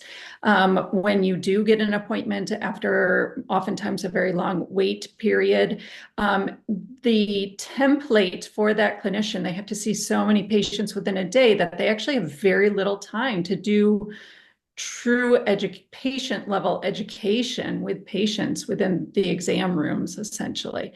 So that makes it really hard. And much to say that both the healthcare educational system and the healthcare system in general just aren't meeting the demands of the consumer or the public. Because of that, there is a fair amount of other spaces that are direct to consumer educational spaces that have popped up largely in social media. So that is a space that is probably rife for opportunity for clinicians to at least educate the public in general. And probably something that we really do need to take on as a responsibility, because if we're not doing that, there are a fair amount of other people who are on social media and putting a lot of misinformation or even deliberate disinformation because of the stigma surrounding sexual and reproductive health out there within the social media ethers. So study has been done. It has demonstrated that consumers, i.e. the patients do, or the public does want to learn health information from medical professionals. They'd rather hear on TikTok and other social media platforms from medical professionals rather than who can lean on their professional expertise rather than anecdote from patients. That's been established, but there's not a lot of medical educators who have turned to these larger platform opportunities for healthcare education. So I'd encourage for any medical professionals at the meeting to consider moving into that space for medical education. Thank you. And I agree. I do think we need to bridge that gap between academia and the public. It kind of seems that there is this great distance between those who have the knowledge and those who need the knowledge. And I think the work that all of y'all are doing here on the panel helps make that space a little smaller so that we could have more informed conversations among the population that needs this kind of education. So thank you so much, Dr. Deborah, for sharing on that. And we're gonna move on to Millette. Let me know if I'm pronouncing your name correctly or not. But you could let us know about yourself a little more. I believe you are in person. Yes. So, the question we have for you would be what type of menstrual practices or beliefs are at play in the school, home, community, and workplaces in Ethiopia, and what policies exist to address these? Thank you for having me here. My name is Mahlit. I'm from Ethiopia. I'm a founder of one of the leading campaign on period advocacy, the iCare campaign, and also executive director for Women in Community Foundation of Africa. Can you hear me? And I'm also the global focal point for recent jobs within UNMGCY. I spoke about, I was a speaker at ECOSOC Forum at United Nations headquarters this year. And I was speaking, like my speaking point was like low poverty. And I spoke about the solving of poverty, period poverty, and the root cause solving period poverty is also like solving the root cause of all poverty. And its relation on SDG 1, SDG 8, climate action, and also the partnership on solving period poverty. Coming to your question, in Ethiopia, menstruation is heavily stigmatized and surrounded by silence. Like anywhere else on the world, girls miss school because of period poverty and miss school, drop out entirely due to lack of menstrual product, access to menstrual health education. And when they go back to their house and go to like the society,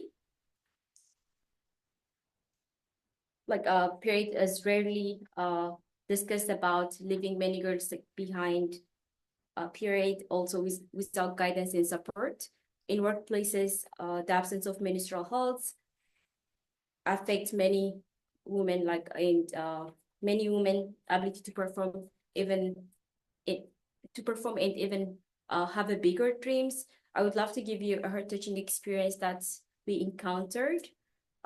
We give reusable menstrual products to girls in the school, to IDP centers and different places. to make sure like girls are not left behind period. So we encountered with one experience, and I shared with Millie last time. So we give like reusable pads so they don't miss school. And again, one girl is missing school like continuously, where the teacher had to talk to her, and she reached out to her like for missing school, and the girl shared that she did not have a place to dry reusable pad, and she had to wash like hiding from her parents, and had to hang it under her bed, which eventually like the mouse ate her pad, so she could not come to school.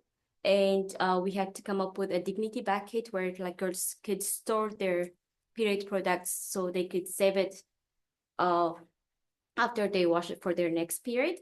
I just want to add like another story about on the stigma. Just that's also a heartbreaking story that we have encountered in societal stigma on menstrual health. He was a biology teacher like in rural part of Ethiopia. He trained on human biology, like menstrual health and so on. But when he goes back to his house, when his wife like menstruate, like he doesn't sleep with her because he thinks he'll be infertile. Then we had to work on that, like on education sector. And one of the reasons for me starting on advocacy on 2018 was inspiration on social media post. The post was about how a good man don't keep don't keep his wife outside during a menstruation. That was a very heartbreaking and shocking experience, and a shocking experience around like around period. And many people, like even my closest friends, asked why as economics graduates would focus on advocating period poverty. And as you can all understand, the answer is simple. We want equal economic participation, political participation, women in sustainable development, and skilled women in workplaces. So we must ensure like girls don't miss out school, and training due to like stigmas or lack of period products. So to address this challenge, my advocacy from 2018 grew up to campaign, which we collaborated with many individuals, like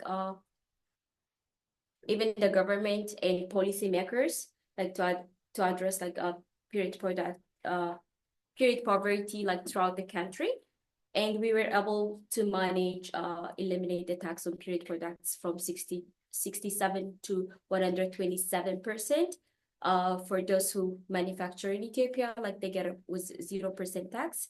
And for those who import the products, like they only get charged like 10%. And which we have reached about 1,800,000 up to like 160,000 women like with period products, like in making sure like they don't miss school, they don't miss like the trainings. And we got a policy support from the government. It feels like we're scooping water from the ocean by a fork, actually, because every time like you work on eliminating like the stigma or like even like providing period products for girls, there are like internal conflicts happening, and also like the economical inflation, which makes it worse. And like now the pet products are doubled, and we're focused on the policy to make sure like the bigger picture is solved, because we can't be giving up pads, or like we can be like working on stigmas or solving the taboo in different schools unless it's supported by the bigger picture. The government is making some progress by introducing menstrual health policies through advocacy, eliminating heavy tax, but still needs more work on that. And one of the biggest period product that we have now is a birthday dignity bucket, which has all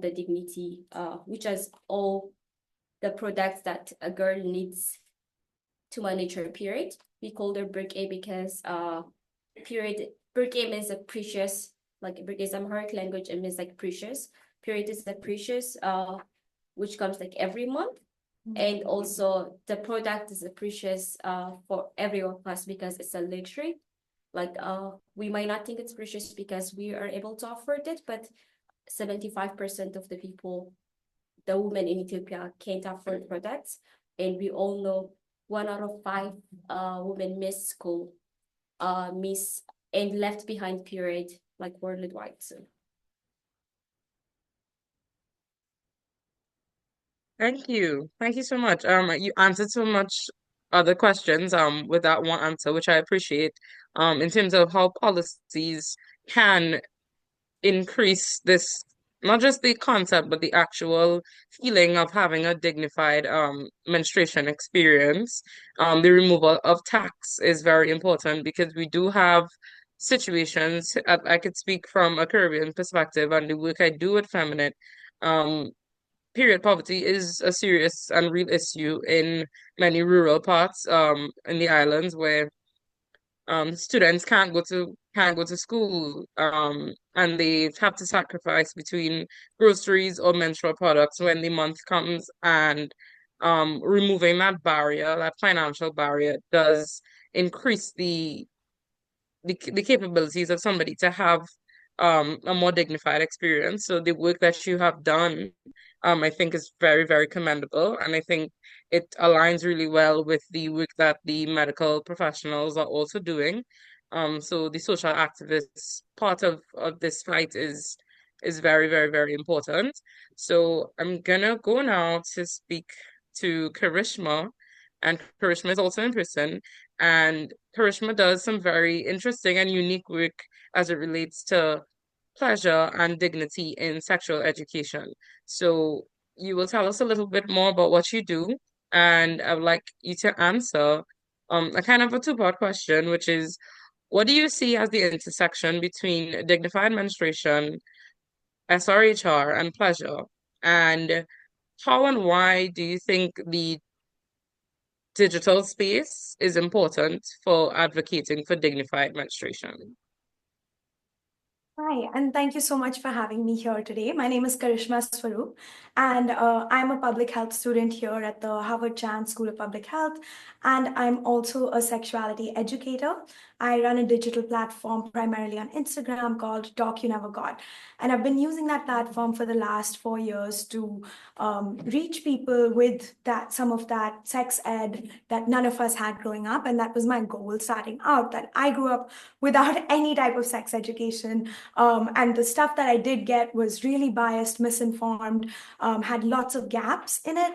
And my goal was to reach at least my own community, and have had the privilege and honor to reach a lot more people than the people I grew up with today. And as I think about that intersection between pleasure, dignity, and SRHR, I was reflecting on this question, and it brought me back to my own first experience of reflecting on my own vulva or vagina. And my first time doing that was when I had a period, right? And I think I remember the associations that my peers, my friends had about it. It was very much that it's gross, it's smelly, it's something that should not be touched, that your vagina is not something that is to be interfered with in any way, and we just kind of deal with the menstruation because we have to, right?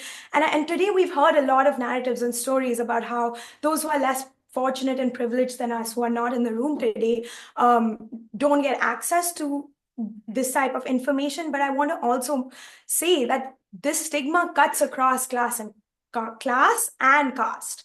The stigma cuts across no matter which environment we are in. If there is patriarchy playing a role, menstruation, vaginas, sexual agency for women is something that is stigmatized. And for that reason, I think it is so important that we create a culture where we begin to make space for conversations about pleasure as well. I think what happens is And rightly so, because our experiences are so rooted in violence and shame and stigma and silence. Not to rhyme there, but because our experiences are so traumatic and difficult, it becomes really, really difficult to own that pleasure and autonomy because we've never had that language. We've never seen models of that. And in that space where we only talk about the violence, which is really important to talk about, we are still leaving the power, we're still making room in our conversation for the oppressors, for the people who are anyway inflicting this upon us. And for that reason, I think we need to remember that when we center pleasure in the conversation, we're thinking about an individual's preferences. We're thinking about what they like, what they like in terms of taste, smell, maybe even their sexual preferences, right? And I didn't grow up with those conversations, and I'd imagine a lot of us in the room today did not either. And for that reason, I think that like as we think about dignified menstruation, we have to think holistically about through the entire life's journey. What does it look like to begin to own our own sexual autonomy and agency to say that, yes, pleasure is something that I want to also experience, that I have a right to experience, because we need to talk about what good looks like. We need to talk about what it looks like to have a healthy, pleasurable, fun sexual dynamic as well, beyond just avoiding the things that are bad and the things that naturally absolutely have to be avoided. And to that point, like coming to the question that you asked me about digital literacy and digital advocacy, I think something that's really interesting is that a lot of people who grew up without sex ed have a lot of gaps in their knowledge today, which they don't even know that they have. I have a peer who was 25 years old and found out for the first time ever that she does not pee from her vagina, like urinate from her vagina, when she saw an Instagram post that I put up, right? And this is someone who grew up with all the access and the privilege that I did, like someone who went to the same school as me, studied abroad, it just never came up. It was not a conversation that was taking place in her social and cultural environment, right? And so I think like the thing that the digital space gives you is that it gives you a lot of room for random discovery, a lot of room for people who may not even know that they need to be asking this question. And they get to accidentally almost discover, and you get to, in a way that like we are all connecting here digitally today, we get to exist in a space where I can then find something, learn something from it, and send it to a peer. Also, not only that, a lot of people get a lot of comfort with a stigmatized topic to be able to just perceive, to be able to accept, and not have to show themselves as someone who doesn't know or someone who doesn't understand. I have people joining some workshops and conversations with me where they don't want to turn on their camera. They don't want to put their real name out there.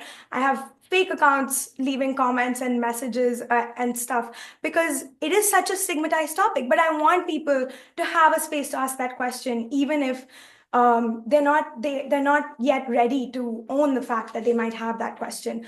And so, yeah, I think like digital platforms have an invaluable role, and I have more thoughts on this too, which I'll maybe hold off as I make space for others. No, thank you. Thank you so much for that answer. I think it really covers a lot of what Dr. Deborah was talking about in terms of having space for not just social activists but for medical professionals to take up space on the internet so that it could be more easily disseminated, the information could be more accessible. And I think Dr. Veronica has left us, but thank you so much for the time that you gave us and for the wisdom that you would have shared while on this panel. And I do need to, well, in terms of time, we do need to make space for our closing ceremony. So Millie, you could let me know if this is a good time for us to kind of wrap up this panel discussion. Yes. How about 10 minutes? So maybe just one final Okay. question to one of our panelists. Thank you. All right. So I will kind of just throw this out to all of you, right? This would be a question for everybody on the panel. So we've been talking about the intersections with pleasure and how that works in terms of ensuring that we do have a dignified menstrual experience, not just in the um for those who have it the worst in the global south, but also we spoke about the restrictions even in the developed society, right? So I'm gonna go back to social media and the power of that. So on these social media advocacy platforms, what do you all see?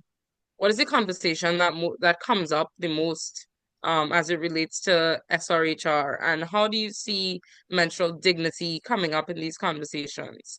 How do these platforms portray these themes, and what are some ways that we could invite um more people into the space so that the dialogue can be expanded beyond just social activists talking about it, but where we have people from all different walks of life, where we have non-menstruators joining the conversation, where we have space for indigenous communities to share their unique experiences. So what are some ways that you think in your own capacity we could make social media a more accessible space?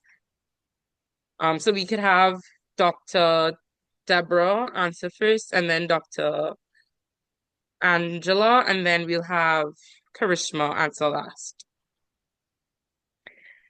Thank you for that question. I think what I'm finding in our reviews of what's out there on social media, so there's a couple things. We did one study where we actually looked at all the tweets about on Twitter, and it was before 2019, so it was still called Twitter at that time.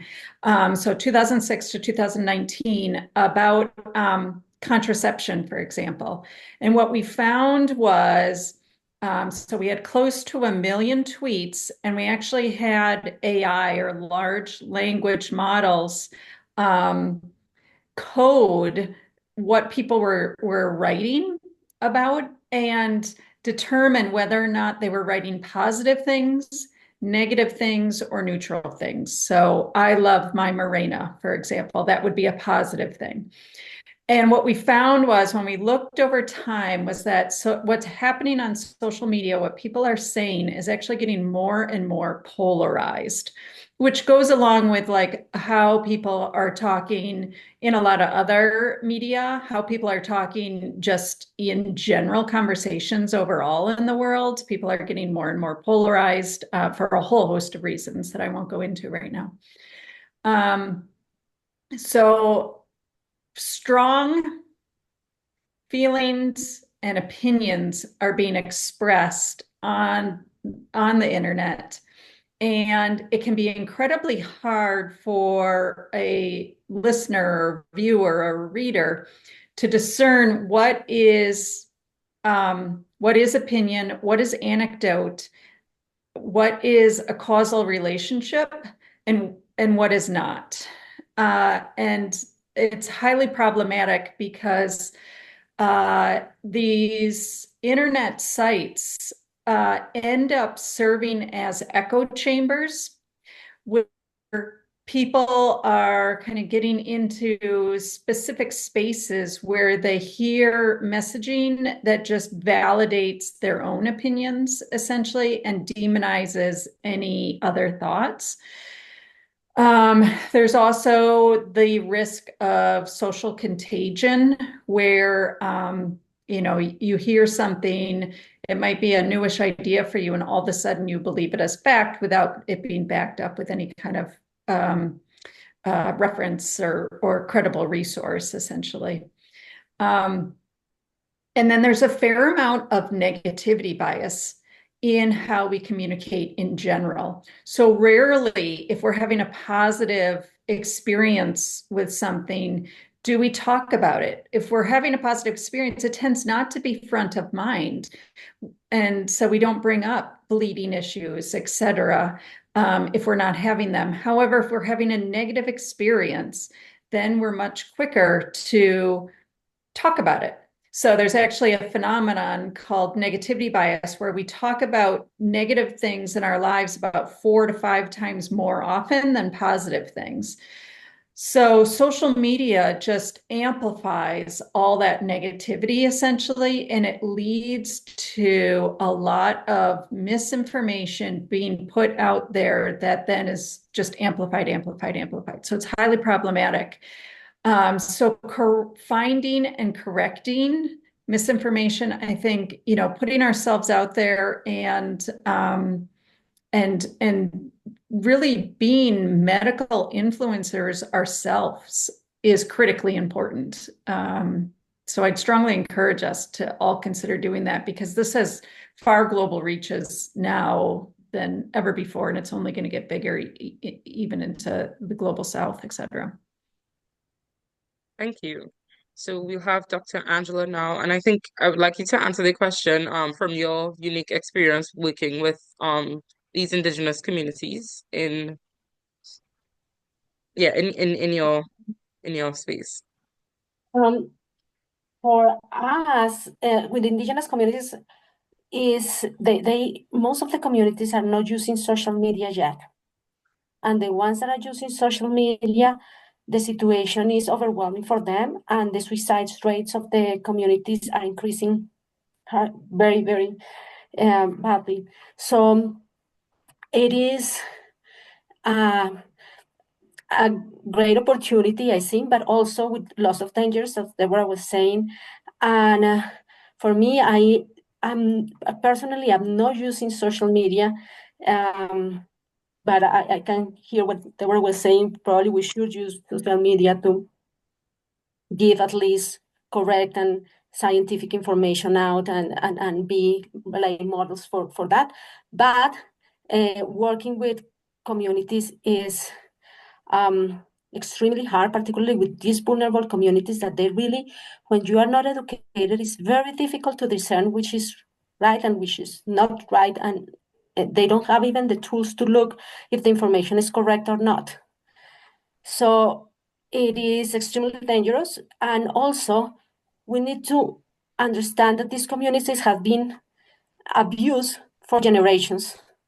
They were evangelized for the Catholic groups, basically, but also Protestants and many other groups, and treated very badly. They were enslaved by the robber at the mining industry.